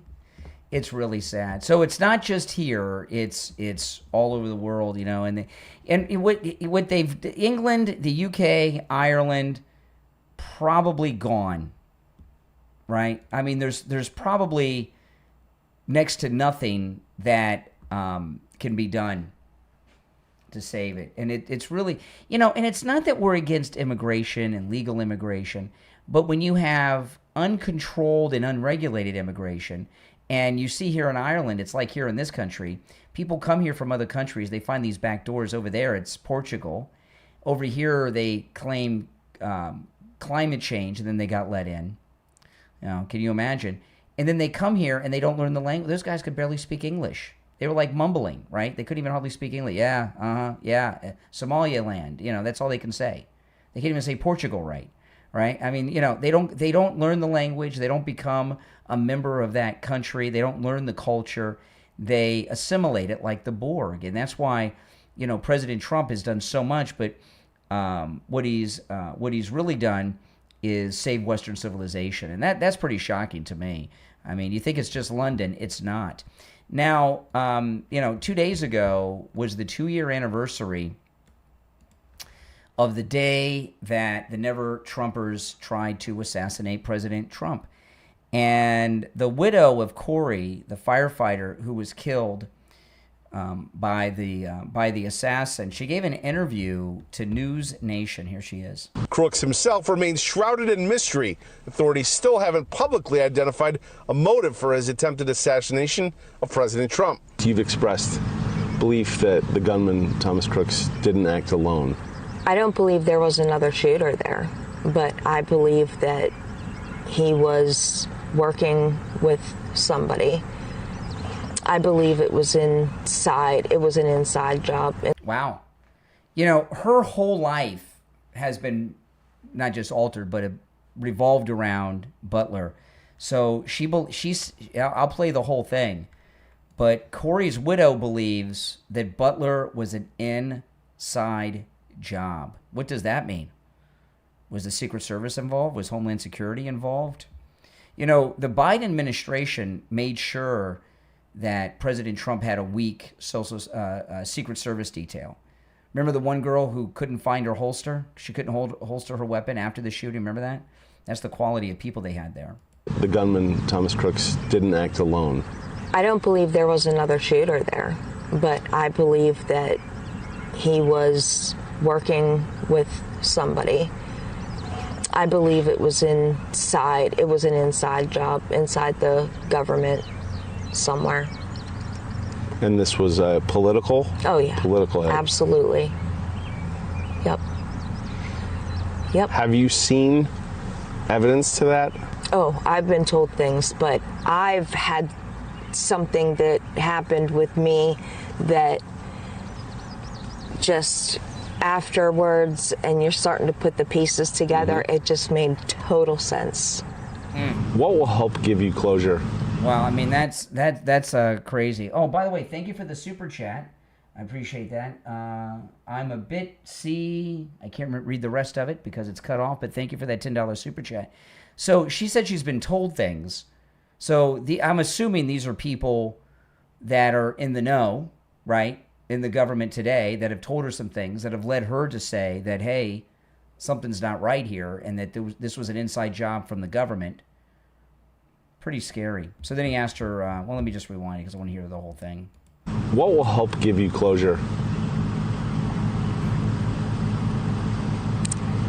When the people who put this all together that day are caught and it comes out. So if you had a message for President Trump, what would it be? Just to don't forget us and remember what we went through that day. You know, we're still here and we need answers. Wow. It's crazy, isn't it? Remember where you were when President Trump got shot in Butler, where you were at, where you were watching it, who you were with? You know, for years, there's been nonstop, and a bipartisan thing that President Kennedy was killed through some conspiracy. And there's been different theories and different conspiracies. But Bobby Kennedy Jr., a couple years back, did an interview, and I've seen him do 2 interviews about this, with Megyn Kelly, and he detailed the conspiracy behind the assassination of his father and his uncle, President Kennedy.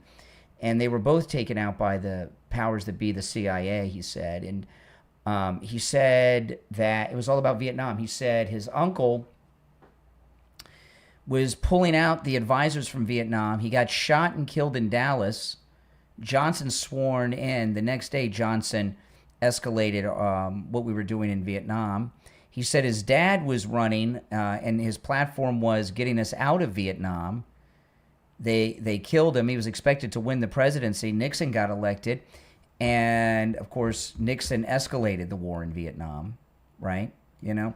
So these are true things that have happened. And he gave if you haven't seen, there were 2 interviews Megyn Kelly did with Bobby Kennedy Jr. about the assassinations. And I know she's gone off the rails and is, you know, a terrible person, but those interviews are the most detailed accounts I've heard from Bobby Kennedy about those assassinations.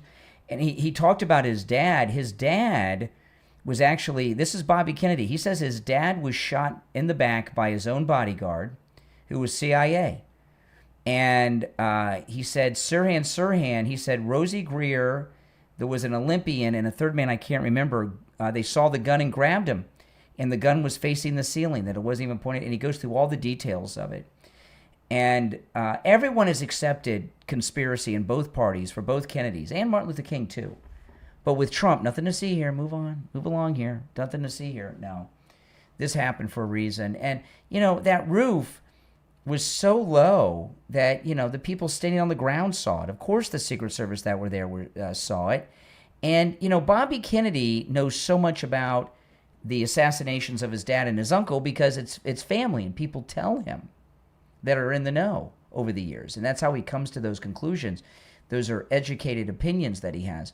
Same thing with Corey's widow here. She said people tell her things and she can't reveal the details of that. And so she knows what Trump knows, or at least a lot of what Trump knows. And she believes that it was a government op to shoot the president in Butler. And doesn't everybody know that and accept that? Absolutely. I don't think there's any credible person that doesn't accept that.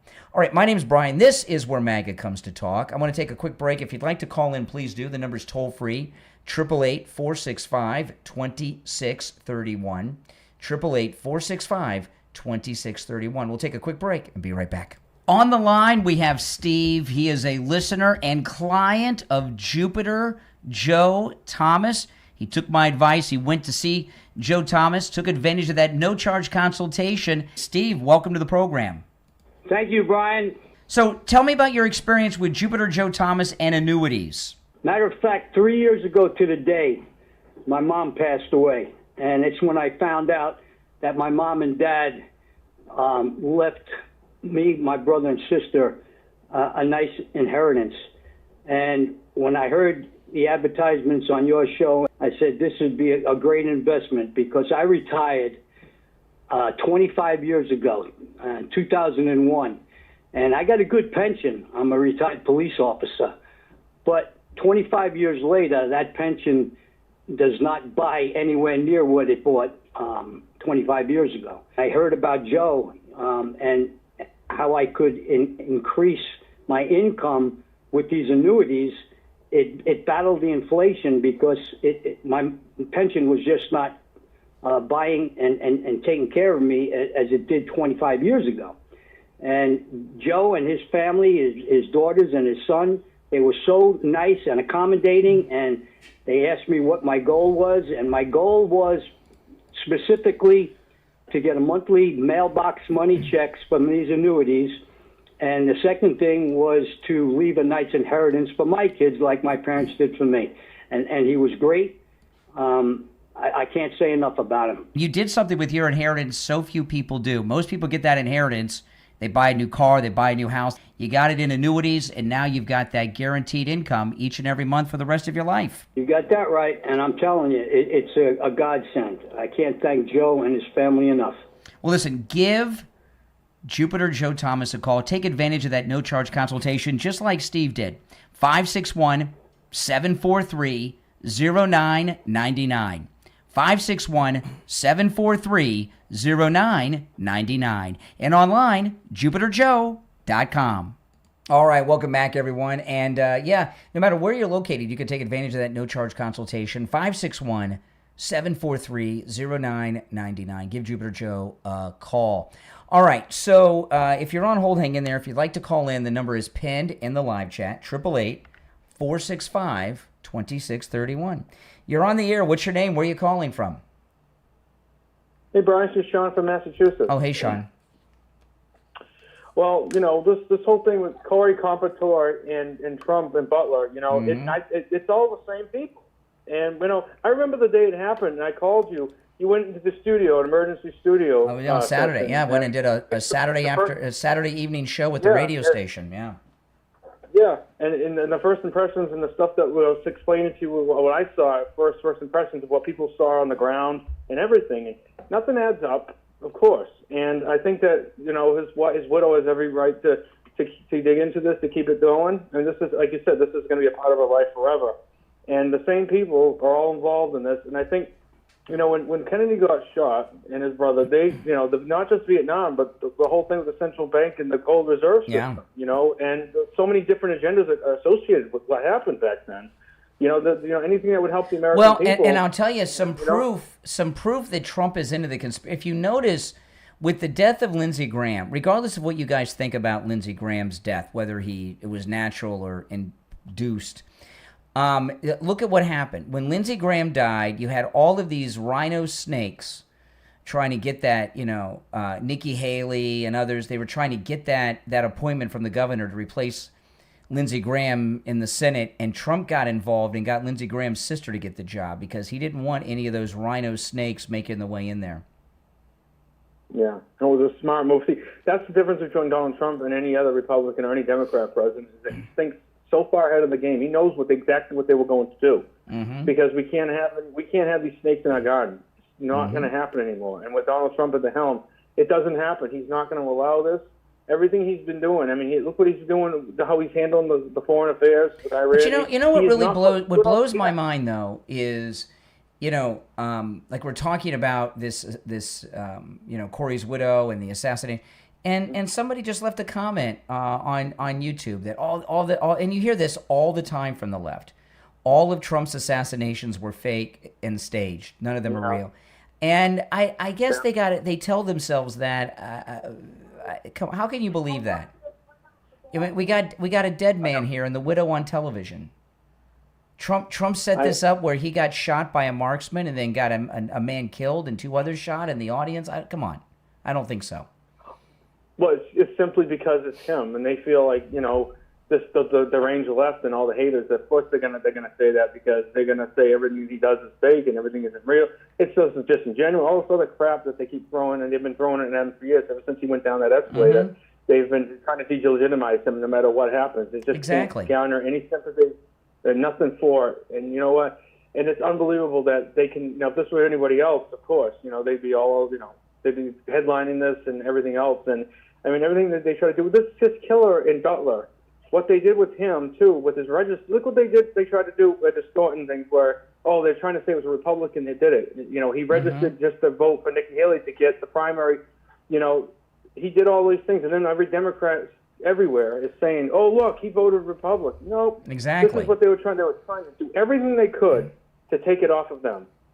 Unbelievable. Exactly. All right. Well, I appreciate the call. Yeah, take care. That's exactly right. Now, it's really, when you watch where the left take over with their communists, and New York's been taken over by socialist and, communist, right? Mamdani, and people flee. People they've been fleeing New York for years because of the lockdowns and all that. But since Mamdani has come in, wealthy people are leaving because of the taxation and everything. And what they're having is a millionaire drain. And the millionaires are the ones that are paying for everything. It's kind of like what's going on in New York is financially is what happened when the Berlin Wall fell and the Soviet Union collapsed. People that were educated left, and they went to places all over the world, and they had what was called a brain drain in Russia, which they're still not recovering from, because they're like, why should we live in this third world country? We are smart, we're educated, we'll go and make money somewhere and get rich. And that's kind of what's happening in New York, not a brain drain, although these wealthy people do have a brain and are smart, but it's a financial drain because of all the wealth tax and all of that. And Kathy Hochul, she was on Good Day New York, the governor of New York, and she was asked about it, and she really looked like an idiot. But, what do you expect? She's a Democrat, right? Can we talk about the latest report from the Citizens Budget Commission? And I know you're very aware of this and sensitive to big businesses leaving New York City. Their latest report basically said wealthy individuals are moving out, families are moving out, and single filers are coming in. People who really can't afford New York City are coming here. You had to bail out New York City $8 billion this budget. They're saying they see a $10 billion budget deficit. What do you think? How do we stop this? Well, first of all, the data that came out is from 2022. Do you think it's any better? I mean, No, we had I'm an just $8 billion budget deficit this year. Let me explain. Yeah. Back then, big driver of people leaving, and you could draw a through line from when the Donald Trump administration and Congress got rid of the state and local tax deduction. All of a sudden, everybody in New York paid higher taxes because we used to, since Abraham Lincoln was president, they started the tax code, you never were double taxed. They changed that. So states like New York, you lost that deduction. So it got more expensive to be here just with the signing of that law. 2017, 2019, those were the years when people started the outmigration of businesses and individuals. And then what happens in 2020? Gets slammed with the pandemic. So people who maybe had a vacation home or a temporary home in Palm Beach said, I'm moving my whole family here. I mean, the city's falling apart here. Everybody's getting sick. Everything's Trump's fault, right? Nothing's her fault or mom. It's all Trump's fault. I'm not staying there. So there's an interesting trend, right, that drove that factor. You don't at the think time. that's a problem now? But here I am today. I am doing what I can to stop that. Okay. And what is she doing to stop it? I don't know how people do it. Here in Florida, not only do we not have a state income tax, it's in the Florida state constitution that it's illegal. We cannot have a state income tax. But people that live in New York City, what they have going on is even worse than that, right? Because they have not just federal income tax and state income tax. In New York City, there's also a city income tax. And the reason that President Trump took away that deduction with the big Trump tax bill in his first term was to try to get these states to lift the state income tax, which is a big burden on people, and it's money the federal government's missing out on. But doing away or lowering taxes goes against the grain of the liberals, and they can't get themselves to do it. But the problem they're having in New York is it's like what I told you with Russia. The successful people are leaving because they don't want to pay all the money to all the have-nots, and it's very difficult for Mamdani to redistribute the wealth when the people with the wealth have fled the state. Now, I was talking earlier with Doc. He called in, and I was asking him to try to articulate, what policy. Give me a policy of President Trump's that makes you oppose him. And he made one up. He said that Trump wants to deport all of the black people. He actually said that earlier in the show. You can rewind it. I'm not kidding. He said that. And I said to him, and I told this to a liberal that called me on the morning show yesterday to go through. She didn't like Trump, and I asked her, and she gave all these reasons, none of which were true. And I told Doc today, I told the caller, the liberal the girl that called and thought there were 52 states. I told her the same thing I told Doc. The reasons that you hate Trump are not real. Okay? You hate Trump for a lot of reasons that have been made up by the left, things that he does not support and things he did not say. And that's so true. This interview went viral today. This guy's a billionaire who used to be a never Trumper, and he went on CNBC, and he may be the first case of someone recovering from Trump derangement syndrome. The reality is that most of us were lied to by the media about President Trump. And if you just go back to the source material, you should take away two things. One, he didn't say half the things he said. And two, why did these other people just fabricate what they wanted to say so that they could essentially assassinate his character? I think that second thing is completely unacceptable in America. And there's still been no repercussions, really. I took the time to learn about it. I admitted where, the way that I met him was I admitted on the pod, which, has millions of viewers. And I said, I got it totally wrong.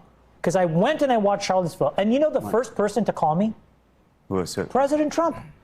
And I got to know him, and I put the phone down. I called my wife, and I said, we got it totally, totally wrong. We were lied to. And then I got to know him, and he is fantastic.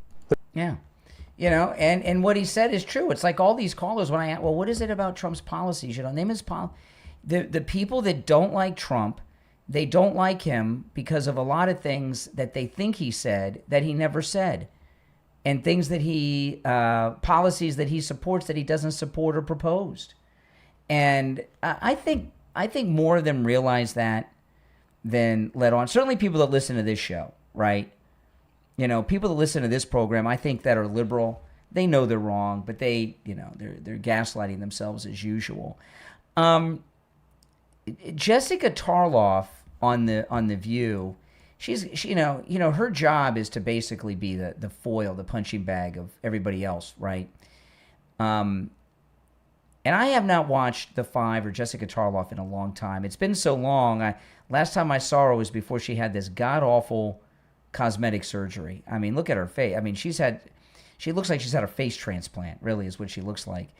And she's dumber than ever. She's talking about the ICE shooting in Maine and the other one in Houston. And it found that, quote, it is suspected that in many vehicle shooting cases, the subject driver was attempting to flee from the agents who intentionally put themselves in the exit path of the vehicle, thereby exposing themselves to additional risk and creating justification for the use of deadly force. Okay. So this is, so she's turned ICE agents into professional stuntmen. So Jessica Tarloff is saying that, yes, these cars were going to run over the ICE agents, the guys that got shot. The car they're showing on the screen is the main car. And you can see 4 bullet holes. And this ICE agent's a good shot. Look at that. And they're right over where the driver is straight on, which showed he was right in front of the car. She's saying, yeah. These Renee Good, the guy in Maine, the guy in Houston, yeah, they were going to run over the ICE officers, but it's not their fault. The ICE officers purposely got in front of the car and so that they could shoot them. They put themselves in a position to get run over. And it found that, quote, it is suspected that in many vehicle shooting cases, the subject driver was attempting to flee from the agents who intentionally put themselves in the exit path of the vehicle, thereby exposing themselves to additional risk and creating justification for the use of deadly force. Okay. Now, I mean, think about that. You're involved in a high-speed chase. You're following a car in Maine or a van in Houston.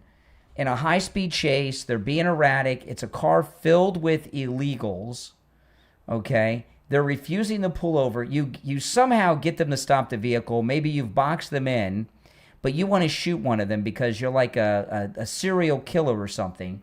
So you put yourself in front of their moving vehicle just so you can shoot them. Well, how do you know that you're going to hit them? And how do you know when you hit them that the car's going to stop? What if when they die, their foot goes down on the gas and they hit you? I mean, you would have to be a highly trained professional stuntman to put yourself in such a risky position. And even then, you might not make it. It's a high-risk thing to do, but that's her reality. We saw this with Renee Good and her shooting by Officer Ross, and in these two instances. If in any way that is the practice of CBP, where those agents think, I just got to throw myself in front of that car or get in the way so that it looks like my life was in danger. And Kaylee pointed out that the bullet holes do not seem like they were in danger from it, and that is not what is being reported. You don't know that people are intentionally putting their bodies. No, I'm saying that there was like they're just throwing their bodies in front of cars. But to make in it, order to shoot someone, I'm so saying that they can if be that happens, it's in this report that if you know that you need to say I was a victim, I was acting in self-defense. You know what they want, and you know what the people in the car want? Everybody wants to go home that night. Yeah. That's what they want. They don't want to shoot someone and have a good excuse by saying. By the way, she should get her facelift done by whoever did. What's her name here? I forgot her name. But she's had a good facelift, right? She's like 65 years old. She looks good. But Dana Loesch, she looks awful. Now with Jessica Tarloff, she's the liberal foil, no doubt about it. But does she believe this crap? What do you guys think? Does Jessica Tarloff believe what it is that she's saying? Or is she just saying what she thinks she has to say to get through the show because she's supposed to be the liberal foil? Martha McCallum, that's right, that's her name. Thank you in the chat room. Martha McCallum was having a lot of problems with aging. She's in her 60s, and she was having a lot of problems with her neck, and she was doing everything to cover up her neck. And then about a year ago, she had some really good cosmetic work, and it was a full facial and neck facelift, and they did pretty good. Whoever is her cosmetic surgeon, I'm sure it cost her a fortune, did a great job, and that's who Jessica Tarloff needs to go see. But this argument that they're making, I saw this entire segment on the 5 this morning online, and he was just going to work, and then the ICE agent put himself in front of the car. It's hard for me to believe that someone who's on television can be that stupid. But then again, she is a Democrat, so you never know. By the way, guys, if you are new to the program, welcome. Make sure that you subscribe. I'm live every weekday morning and weekend mornings, okay? I'm live every morning, 7 days a week. And when I'm in the studio like I am now, I'm always taking live calls on the program like I've been doing today. So make sure you subscribe and click that notification bell, because then you'll get a notification when I go live. And I'm 7 days a week every morning. And I'm also live most every afternoon during the week as well, all right? And those of you that are already subscribed, if you could do me the favor of liking the video, guys. When you like the video, that is so helpful and powerful, because what happens when you like the video is the video gets recommended to people that have not yet found my channel, and that helps me out a lot. Now, I'm going to take a quick break, and when I get back from the break, I'm going to go through a little bit more of what Todd Blanche had to suffer through today. All right. If you'd like to call in, please do. The number is toll free, 888-465-2631, 888-465-2631. We'll be right back. Have you ever felt like you're just going through the motions? You work hard, but feel stuck, exhausted, or disconnected from the life you truly want? It's time to stop surviving and start living. And you can do just that with the book from author Jane Morales Moras, Stop Dragging, Start Living, Reclaim Your Purpose and Power. Available on Amazon. This inspiring and practical guide will help you break free from self-doubt, rediscover your purpose, and build the confidence to create the life you've always dreamed of. With this must-read and life-changing book, you'll discover how to reconnect with your dreams, overcome negativity, build resilience, set healthy boundaries, and align your emotions with your goals so you can finally move forward with clarity and purpose. Whether you're a student, entrepreneur, professional, or simply someone ready for a fresh start, this empowering book provides real-world actionable strategies to help you stop living by other people's expectations and start becoming the person you're meant to be. Your purpose is waiting. Your best life is still ahead of you. Stop dragging. Start living. Reclaim your purpose and power. From author Jane Morales Moras is available right now on Amazon in Kindle, paperback, and hardcover. Start your transformation right now and order your copy of Stop Dragging. Start living. Reclaim your purpose and power on Amazon.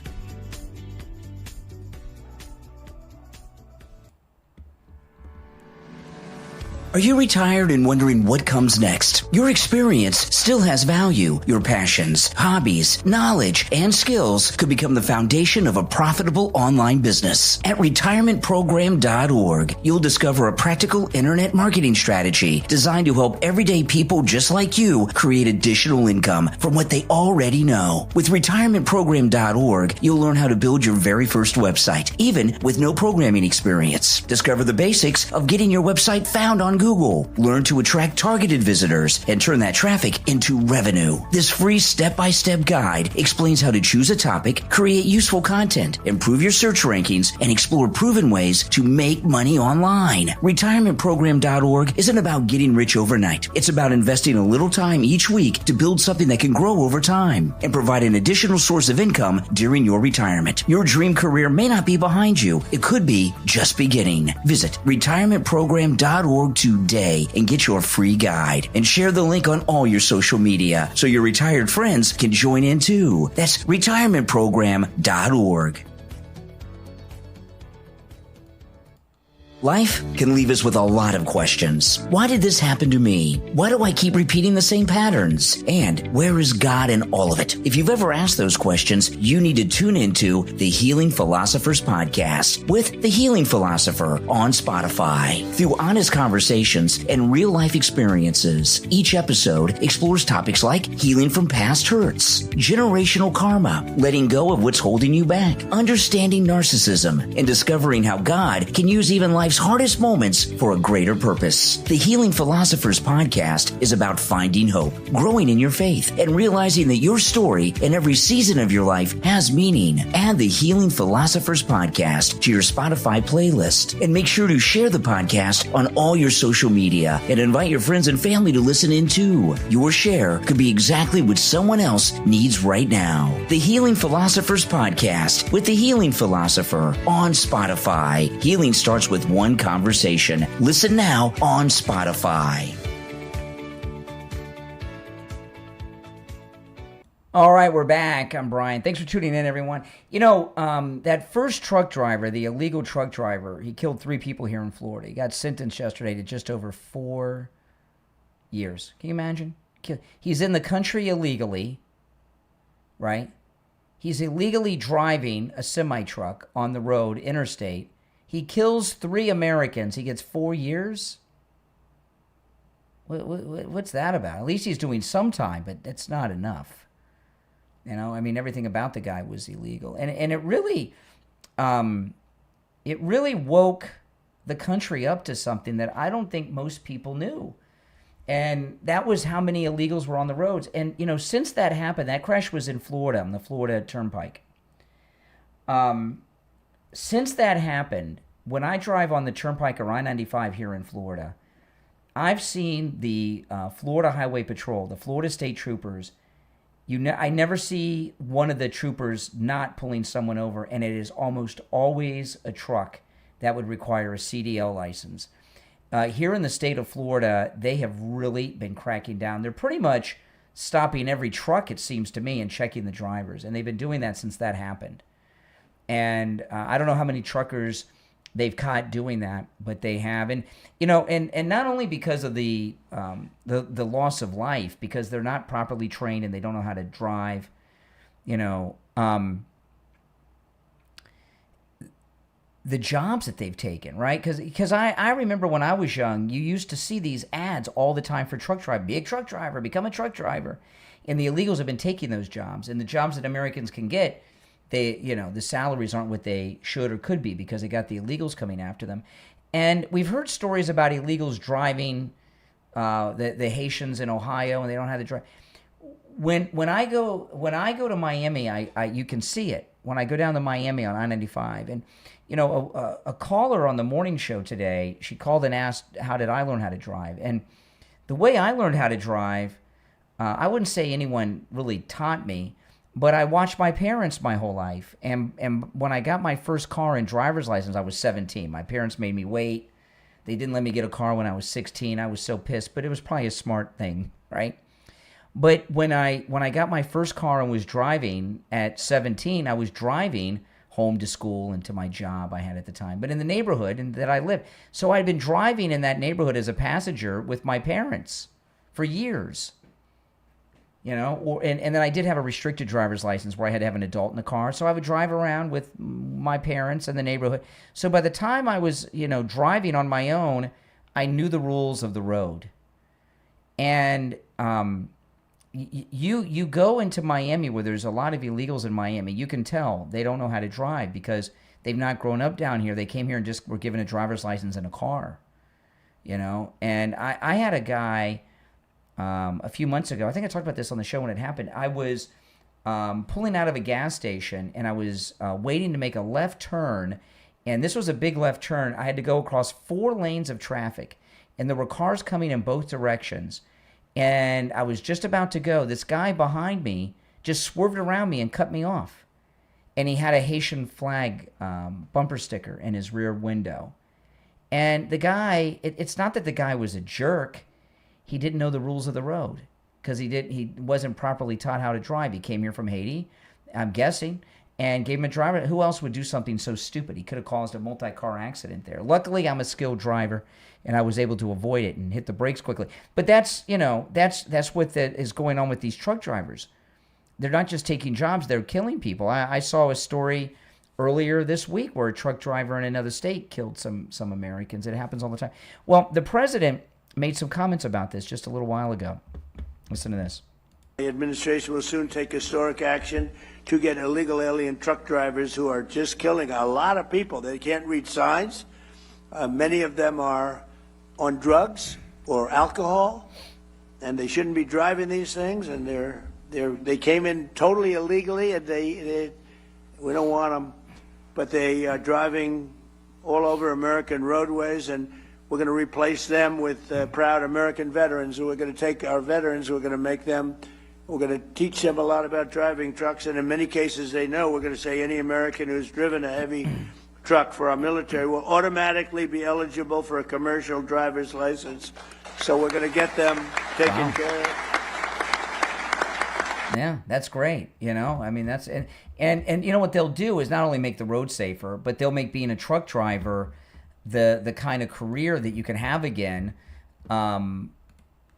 and make a living and support your family with, which you've not been able to do because they've driven the wages down so much. This is really a good thing.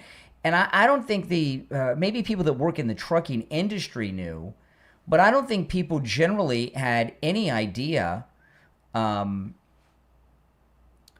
many of the truck drivers were illegal and illegally driving. We used to hear these stories of giving driver's licenses to illegals all the time in the liberal states, and they've been pushing for that since the 90s. And then, of course, the motor voter bill. But we've been hearing about these stories for years, and think about how many people are dead in this country because of Democrats, just from the driver's licenses.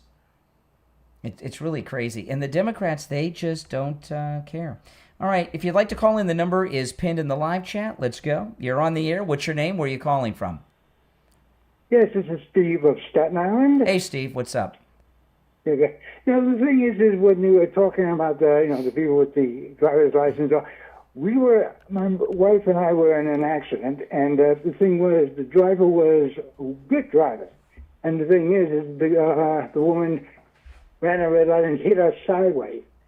But the problem was that even though he was a great driver and such, he didn't have an American license. He had a Jamaican or one or the other, like the license. So there was a little problem on that. Well, yeah. I mean, that's how it is. I mean, it's bad news. Mm-hmm.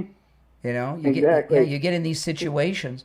You know, I got to tell you, you know, I like when I go to other states, I usually don't drive or get a car. Right. You know, because I don't know the town, I don't know the roads, I don't know all the little things that you know when you live in a town. Sometimes I do, but not too much. You know, and that's where you get that's where you get the taxi or the bus where they know it's their place, they know it. Exactly. And the idea that without any proper training, you get behind an 18-wheeler is crazy. I wouldn't drive an RV. I've never driven an RV. I'm not qualified. You know, and I've grown up in Florida, right? If I went up north, I wouldn't drive during the winter. I'd be a death trap on the road if I were to drive in the winter up in New York with the snow and the ice. Exactly. I wouldn't know what to do. Exactly. That's the thing is you got to be careful with the seasons as well, and also driving in a hurricane or a downpour. Forget it. Exactly. It's different. You know, in Florida, we know how to do that. Yeah, exactly. And you bring people here from other countries that didn't grow up with cars, and they have zero experience even as passengers, really. And you give them driver's licenses, and you're giving them CDL licenses, and they're driving commercial vehicles. It's insane. Yeah. That's the problem. Okay, maybe he does know how to drive, and that's fine. But when you're not having a U.S. license and you're in an accident, you're in trouble, no matter how good of a driver you are. Yes. That's the problem. That's right. That's right. Well, Staten Island, it's good to hear from you. Thanks for calling. Okay, take care. All right, take care. Yeah, if you want to call in, the number's toll free, and it's pinned in the live chat. 888-465-2631. 888-465-2631. It's a toll-free call.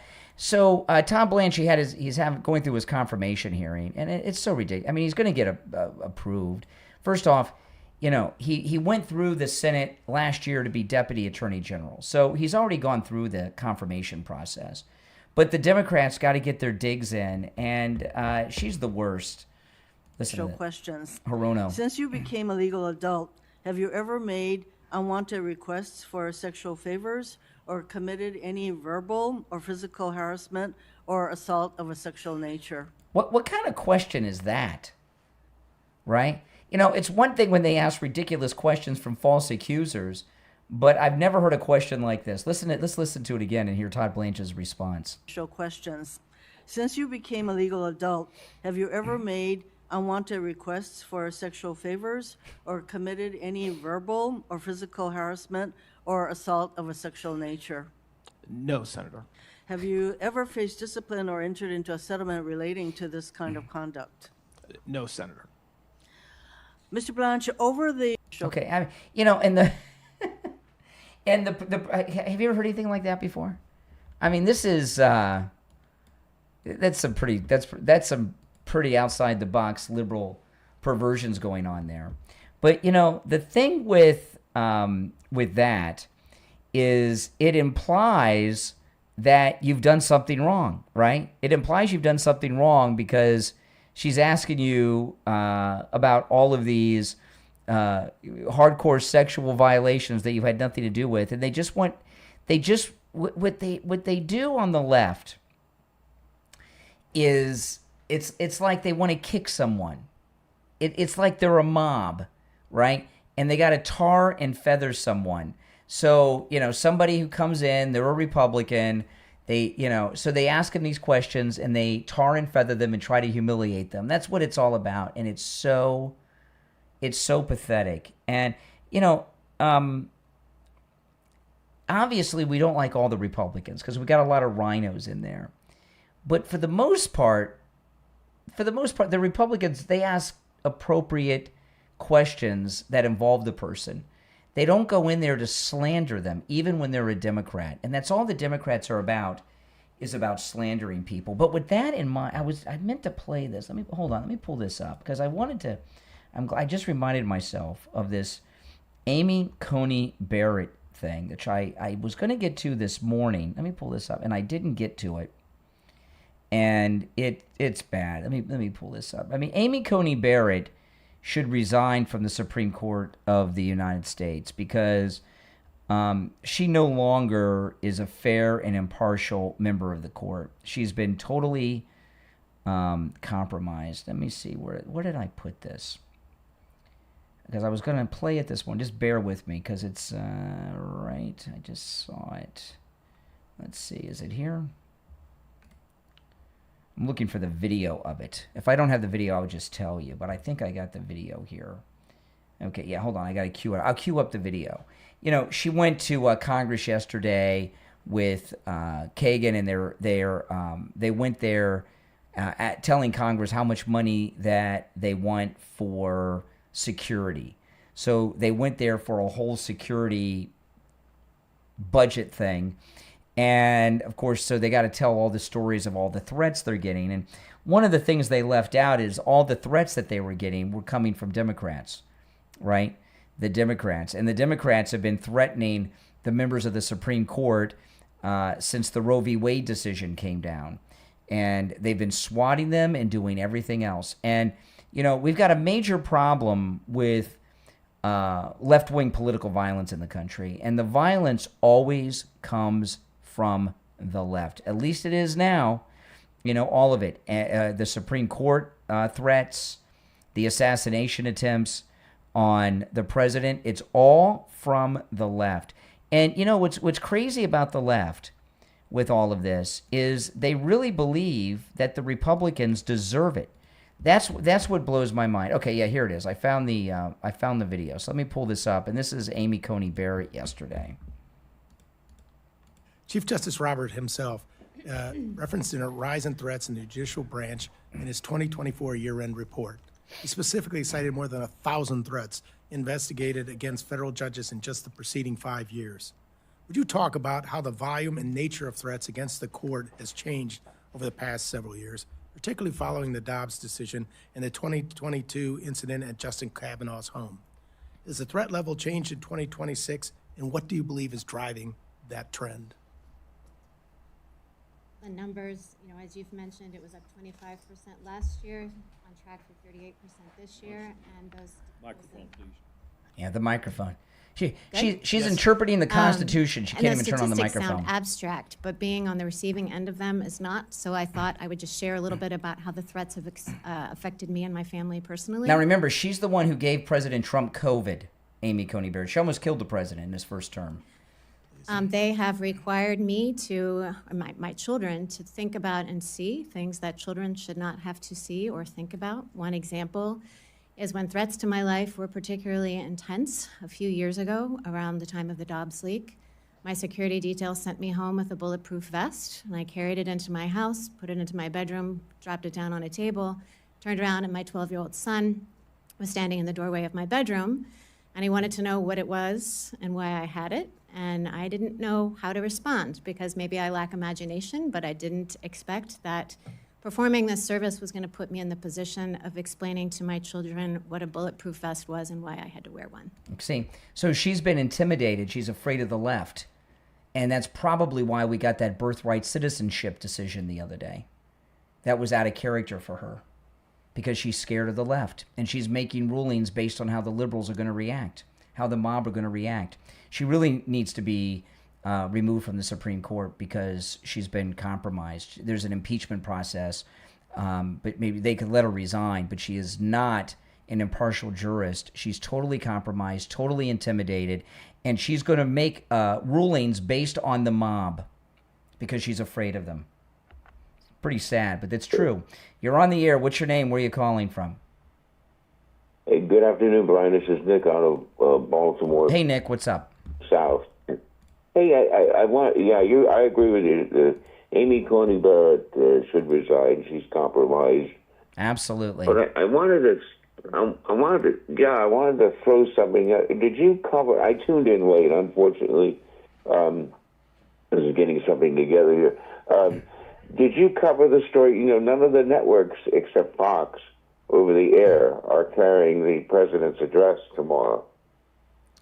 Fox News will carry it. And I don't know if I don't know if that. I know I haven't talked about them not carrying it, but you know, If they're not going to carry it, all they're going to do is drive people to the places that are carrying it, because they people want. First off, it's been announced it's going to be something big, so people want to see it, and the other thing is people want to see what they're not allowed to see, but it tells you that they think it's going to be something. This is why they're not carrying it. They don't want their people to hear it. They're scared to death. Yes. They're scared to death. Mm-hmm. Yeah, and they figure if it's not on their air, people aren't going to be aware of it. That's pretty crazy. They think we're stupid, And I just wanted to throw that out there. Yeah, I mean, it's that probably what it is exactly, we don't know. It's been rumored to be about the election, and maybe it is, but we really don't know for sure. It's going to be big. Because he's dropping hints all over the place, and but I think really he made that announcement about it being Thursday night, tomorrow night, just to see what the networks would do. Mm-hmm. And so far, the only over-the-air network that's going to take it is Fox, and ABC has pushed back on it, NBC and CBS. So I'm surprised it's CBS because they want that merger to go through. So when the leak first happened, and who knows? We usually find out what the president's going to say before he says it. Usually the White House will leak it out. So they may start leaking it out during the day tomorrow, and I hope they do in the mornings, so I can talk about it, because I'm desperate. I'm desperate to know what it is, because the suspense is killing me. I mean, I really want to know. But when it first leaked 2 days ago, they said the president was going to be there with Todd Blanche and other senior officials that involved national security, the director of national intelligence. That it was going to be about the election, and he was going to have federal law enforcement and intelligence officials with him. So if that's what it is, I'm imagining it's going to be evidence that he's going to be presenting. Yeah, and I can't wait. I want to mention one other thing before I go, and it ties into what you were talking about this morning with these liberals. I've noticed something, and to go along with what you're talking about, the liberals have really become really unhinged and out of control. I mean, it's gone beyond even the profanity. They're making threats over the air and stuff, and I'm really uncomfortable with that. That's how dangerous this stuff has become. It's scary. And, it's unnerving. It's scary, and I'll tell you, it's scary for people like me and others. I mean, the left. They feel so justified in their violence. They're emboldened. Yeah, and Comey got away with it, so why shouldn't they? Well, yeah, they're emboldened by the rhetoric of the Democrats like Schumer and all these evil left-wing Democrats, and the media. Don't forget the media. Mm-hmm. The media is emboldening them, and I've heard of people on MSNBC make threats over the air against President Trump's life and his family's life. The last time Chris Matthews was on that ill-fated network that has now changed its name, I call them MS Never Now. Yeah, but he made a threat against Trump, and of course he has never been on after that. Well, yesterday I was talking about there was a man arrested in Rochester, New York, for threatening Don Jr. And what this guy, I talked about yesterday, what this guy did was insane. So Don Jr. is doing his show, and he's in the live chat, threatening his life in the live chat, using his real name. And then he started doing his own live stream at the same time and was verbally showing his face, threatening his life. And other than me, I haven't seen anybody report that story. And it's the second threat against the Trump family. Ivanka, there was an arrest. A man was going to blow up Ivanka's house 2-3 weeks back. And now this one. I've never seen threats made against the children of presidents before. This is a new low. No, and I keep hearing about no one is reporting it. You're right. None of the networks, they don't want you to know about it. And I keep hearing, well, there have been threats made against President Obama. There were never any threats against President Obama. You know how I know? Because if there were, it would be 24/7. Yeah, and President Trump has had more assassination. This is not an exaggeration. President Trump has had more assassination attempts against him than all of the other presidents combined.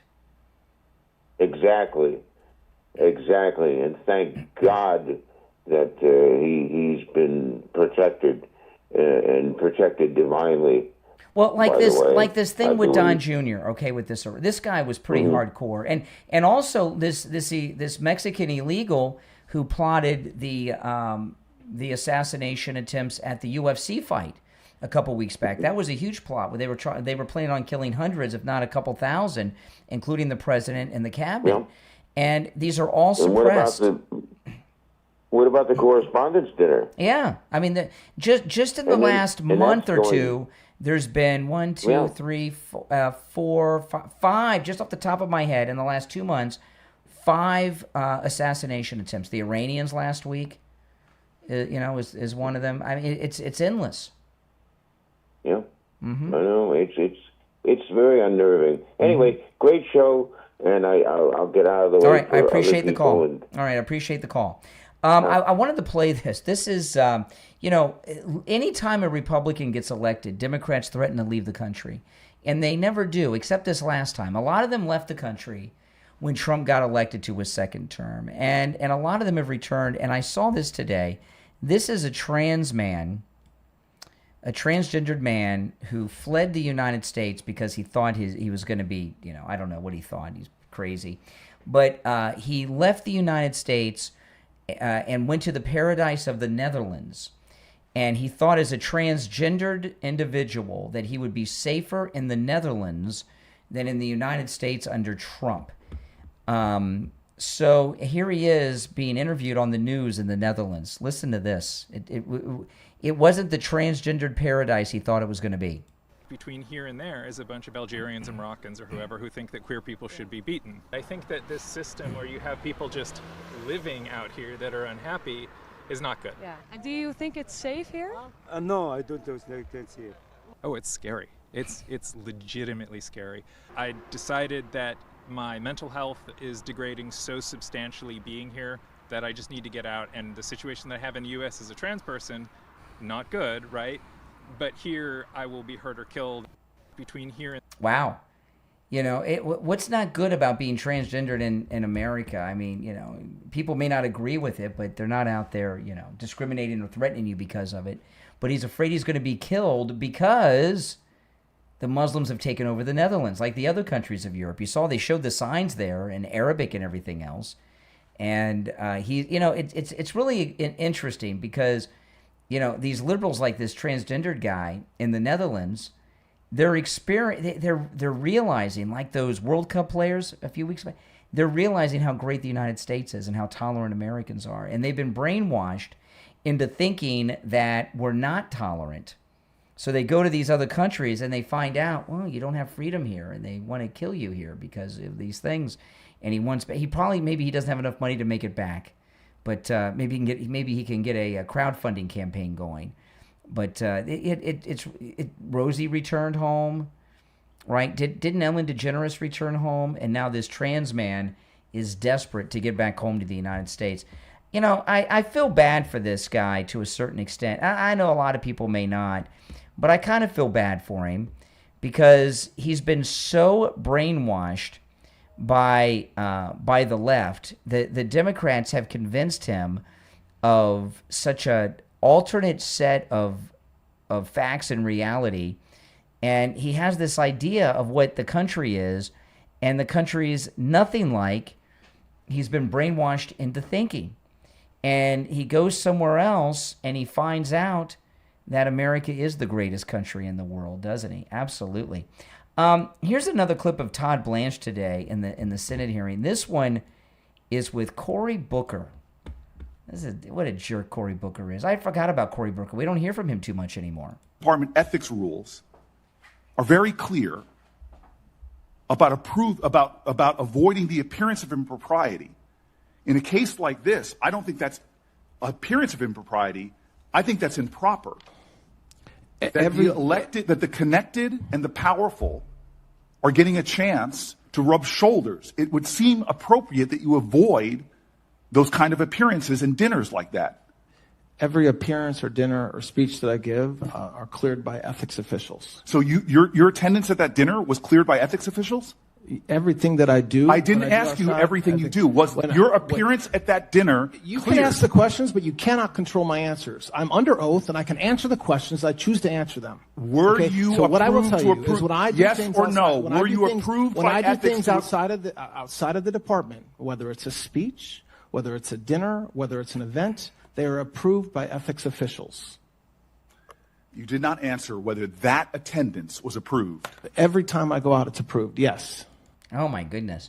Yeah, it's what I said. They've got to tar and feather every Republican that comes through. And these clips I played on the show today of Todd Blanche with these Democrats, not one of them asked him a single question of substance.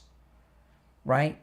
Oh, have you ever made an unwanted sexual advance? This party you went to, was it approved by the ethics people? Or, they didn't ask him about any of the arrest or Comey or anything, right? All they did was throw dirt because that's all the Democrats see, and this is why the Democrats are fading away. The Democrats got a lot of problems, right, with the Democrat socialist on their tail. But one of the biggest problems that the Democrats have is they don't have a responsible leader anymore, right? They don't have a Bill Clinton. There's not one credible, charismatic person in the Democrat Party that, Obama's doing a lot of things behind the scenes, but what Obama's doing behind the scenes is working with the Democrat Socialist. The whole Democrat Socialist of America is Obama. That's why so many of them are Muslim, right? So he's not leading the Democrats behind the scenes. He's leading the DSA, the Democrat Socialist of America, to bring down the Democrat Party. So the Democrat Party itself doesn't have a single credible person that's a leading voice in it. And it's really a sad thing when you think about it. Not that I want to save them. I'm not talking about saving them. But what has happened to the Democrat Party? Where have all of the credible people gone? Because over the years, while the Democrats have always been wrong and they've always had these crazy positions like on abortion and the border and things, there's always been some sense of rationality. And, and a lot of what's happened with the Democrat Party, it's this woke stuff, right? They have too many foreigners that have not assimilated that have gotten elected to Congress. They have feminized men so much and have been appointing people to leadership positions in the party because they mark a box. And now what they're experiencing years into it is the total downfall of their party. So we got to savor it. All right, let's go. You're on the air. What's your name? Where are you calling from? You're on the air. Matthew, and I'm from Orange County. Okay, California? Yeah. All right, Matthew in California. What's on your mind? I want to talk about the Israeli U.S. defense initiative for the National Defense Authorization Act. Okay, you sound like a very knowledgeable person. For the Israel Defense Technology Cooperation Initiative of this act, how do you feel about this act and how it had unanimous Republican support to sign for this act, which essentially would fully integrate our military with Israel's military, which is that it's a genocidal regime, potentially, allegedly, in which we would lose our autonomous ability to make decisions. You use a lot of fancy words. Let me ask you, before I answer this, you're out in California. Do you have one of those medical marijuana cards or anything? No. Do you use marijuana or CBD in any form, like gummies or anything? No. Okay, because you sound like you're a little out of it. Because the way you're talking is just strange. You know, whatever. Why is it strange? Well, but what you read to me sounded like directions to putting together an IKEA table or something. So I'm a little. It's a huge tongue twister, isn't it? Well, I'm a little confused. That whole act is a huge tongue twister. I want you to try and repeat it yourself. What you read? Yeah, I want you to try and repeat that initiative. You sure you're not high? And that act You're sure you're not by high? yourself. You sure you're not high? Okay, so I'm a little confused. You said that the Republicans are 100% unanimously supporting passing a law that would integrate fully the Israeli Defense Force in the United States military so we would no longer have our own military? I'm confused. What are you saying? So it's called the United States-Israel Defense Technology Cooperation Okay, and what does it Initiative. do? And what does it do? It would fully integrate Israel's military and our military. What does that mean? I don't They know. would have full access to our systems. All of our everything is fully in. Really? Is You mean fully like integrated. you mean like somebody from the Israeli military could go to Mississippi and fly the stealth bomber out of Mississippi? All our AI systems, all our AI technology will all be shared tech. Mm-hmm. It'll all be shared so and they used can together. The same. No, I don't know what this initiative you're talking about is, but I know this. Okay, with Israel's It's a part of the National Defense Authorization Hold on a second. Israel is one of many U.S. allies. Okay, we have many allies. Israel, the NATO nations, which include Canada and most of Europe. We have some new allies: Iraq, Turkey. Syria, the UAE, and the way that it works, okay, with our allies and the military technology. The United States, we have the most advanced military technology in the world, and some of our most classified military technology was kind of revealed in the Maduro raid, right? You know, and what we found out is that the United States military, that our technology is about 35 or 40 years more advanced than any other country in the world, okay? So what happens with countries we're allied with, Europe, Israel, the Middle Eastern allies, or wherever else, Japan, while we share, we have military contracts with them so that they'll use U.S. equipment and planes and other things, we don't let them use our most advanced secret stuff. We keep that for ourselves. The stuff that's like, you know, like the things we used on the Maduro raid, we don't share that with anyone. We share with them technology that's almost open sourced at this point.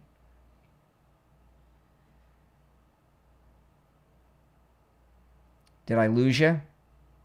No, you didn't lose me. Okay. So everything you said is inaccurate. We are not giving any ally access to our most advanced technology.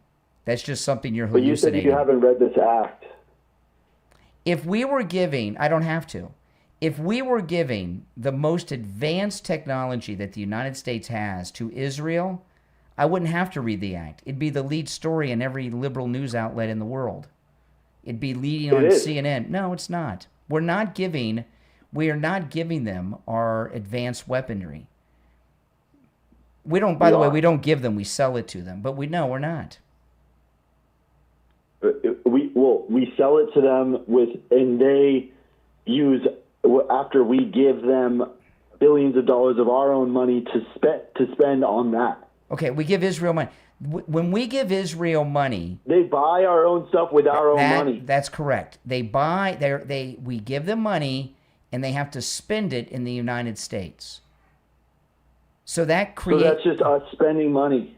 No, they buy weapons from private military contractors, the people that make the equipment.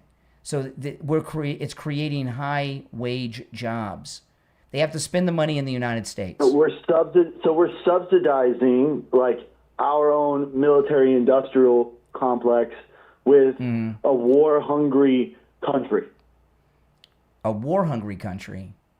What countries Israel conquers other countries? What country? What country have they conquered? Well, they obliterated Palestine. That's not a country. That's a fictitious place. That's not a country. That's a fictitious place. It's not a fictitious place. Yeah, What it is. makes you think that Palestine is a fictitious place? It doesn't exist. Look on your map. An American map. It does exist. No, it does not. You're talking about Gaza. Palestine is Gaza. No. Gaza is in Palestine. No, Palestine does not exist. It's a fictitious place. It's like Arendelle. That's the kingdom in Frozen. Arendelle and Palestine. They're both fictitious places. So what happened in 1948? Israel was established by the UN as a country. As a state, but what was there before? It was a British territory that was called Palestine. No, but it was a British territory. It was British occupied. It was occupied by a foreign entity. Yeah. But what was it? What was those people? It was a British territory that was called Palestine until 1948. That was 80 years ago. You're in California. Right. You're calling me from California. What did they used to call California? I don't fucking know. Mexico. No one knows. Yeah, and everybody. It used to be called Mexico. It was still California, but it was part of Mexico. Yeah, but it's not anymore, is it? No. Do you want to give it back to Mexico? No, but wait a minute. So why? So this is where I'm confused. The United Nations. Why do they deserve our money? No. The United Nations, which are the countries of the world, the United Nations established Israel in 1948, turned British Palestine into Israel. But you want to give Israel back to Palestine, but you don't want to give California back to Mexico? Why not? You said it used to be called Palestine. You live in Gaza was never a part of Israel. You live in old Mexico. Where you're calling me from used to be Mexico. Should it go back to Mexico? Because it used to be called Mexico. Texas too. No, because we bought it. We purchased it. No, there was the we can't. Yes, there we was did.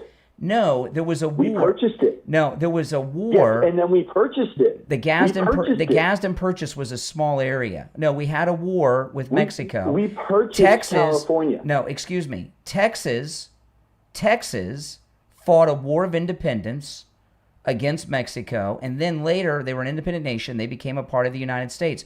Later, there was a war with Mexico, the Mexican-American War. Texas got a lot bigger. California got a lot bigger. New Mexico and all that stuff. We took all that land in the Mexican-American War. But it doesn't matter how we got it. It used to be Mexico. So why should Israel give up its land to the Palestinians because it used to be called Palestine, but you're in a land that used to be called Mexico, and it shouldn't go back to Mexico?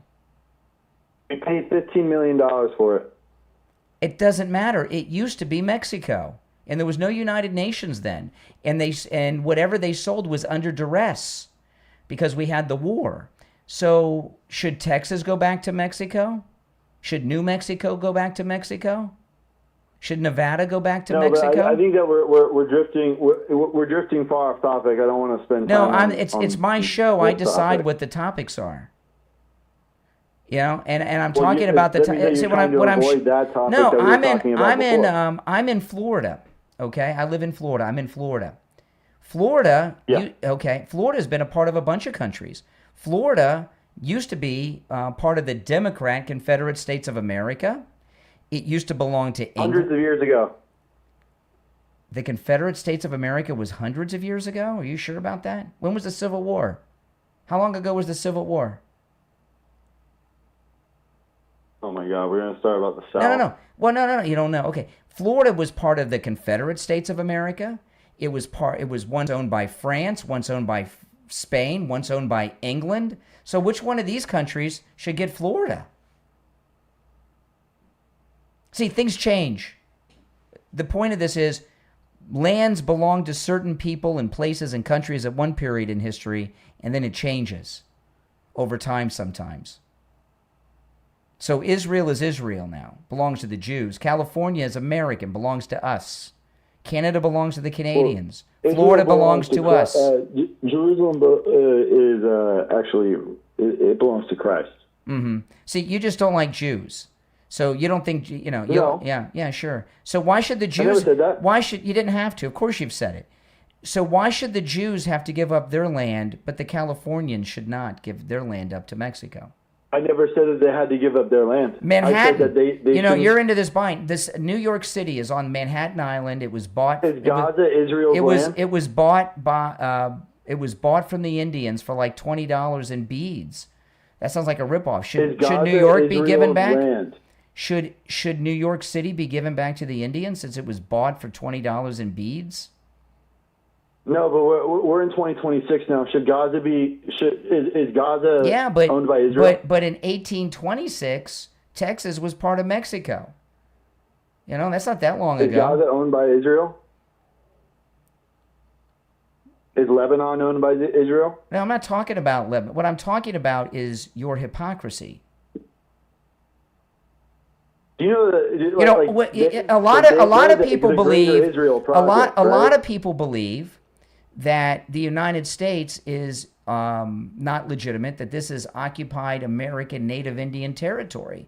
So should we give the United States back to the Indians, the Cherokee, the Sioux, the Navajo? Should we give? No, but they made agreements and we had Indian wars. We killed a bunch of them. There were wars. Yeah, I know. Yeah, and we won. So we took it, just like the Southwest of the United States. We beat Mexico. Could they have done that without our support? I don't know what you're talking about. What I'm telling you is... Israel have done what it's done right now without the support of the United States? It had the support of the world. The United Nations established Israel, not the United States. The United Nations established Israel. But right now, the only country that supports I got to run, but you sure you're not high? No, but I think you are. No, I said you're sure you're not high. You said no, you're not sure. No, I said I think you are. No, that's not an answer. I said, are you sure you're not high? And you said no. So you're not sure if you're high or not? I said no, I am not high. Okay. When's the last time you got high? I don't. I said, when was the last time? Never. Okay. Have you? That's his story. He's sticking with. Listen, I got to run. Call me again sometime, all right? Oh, my goodness. Guy's living on occupied Mexican territory that he doesn't want to give up. But he wants the Israelis to give up their land. Oh, my goodness.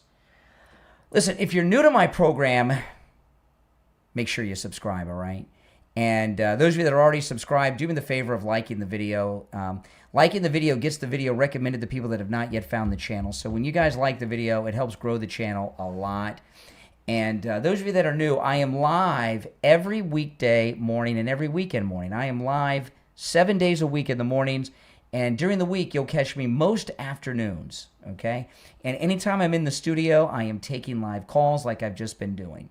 So give me a call when I'm live if you want. So subscribe and click that notification bell. My name is Brian Craig. This is where MAGA comes to talk. I'll see you first thing tomorrow morning. Take care.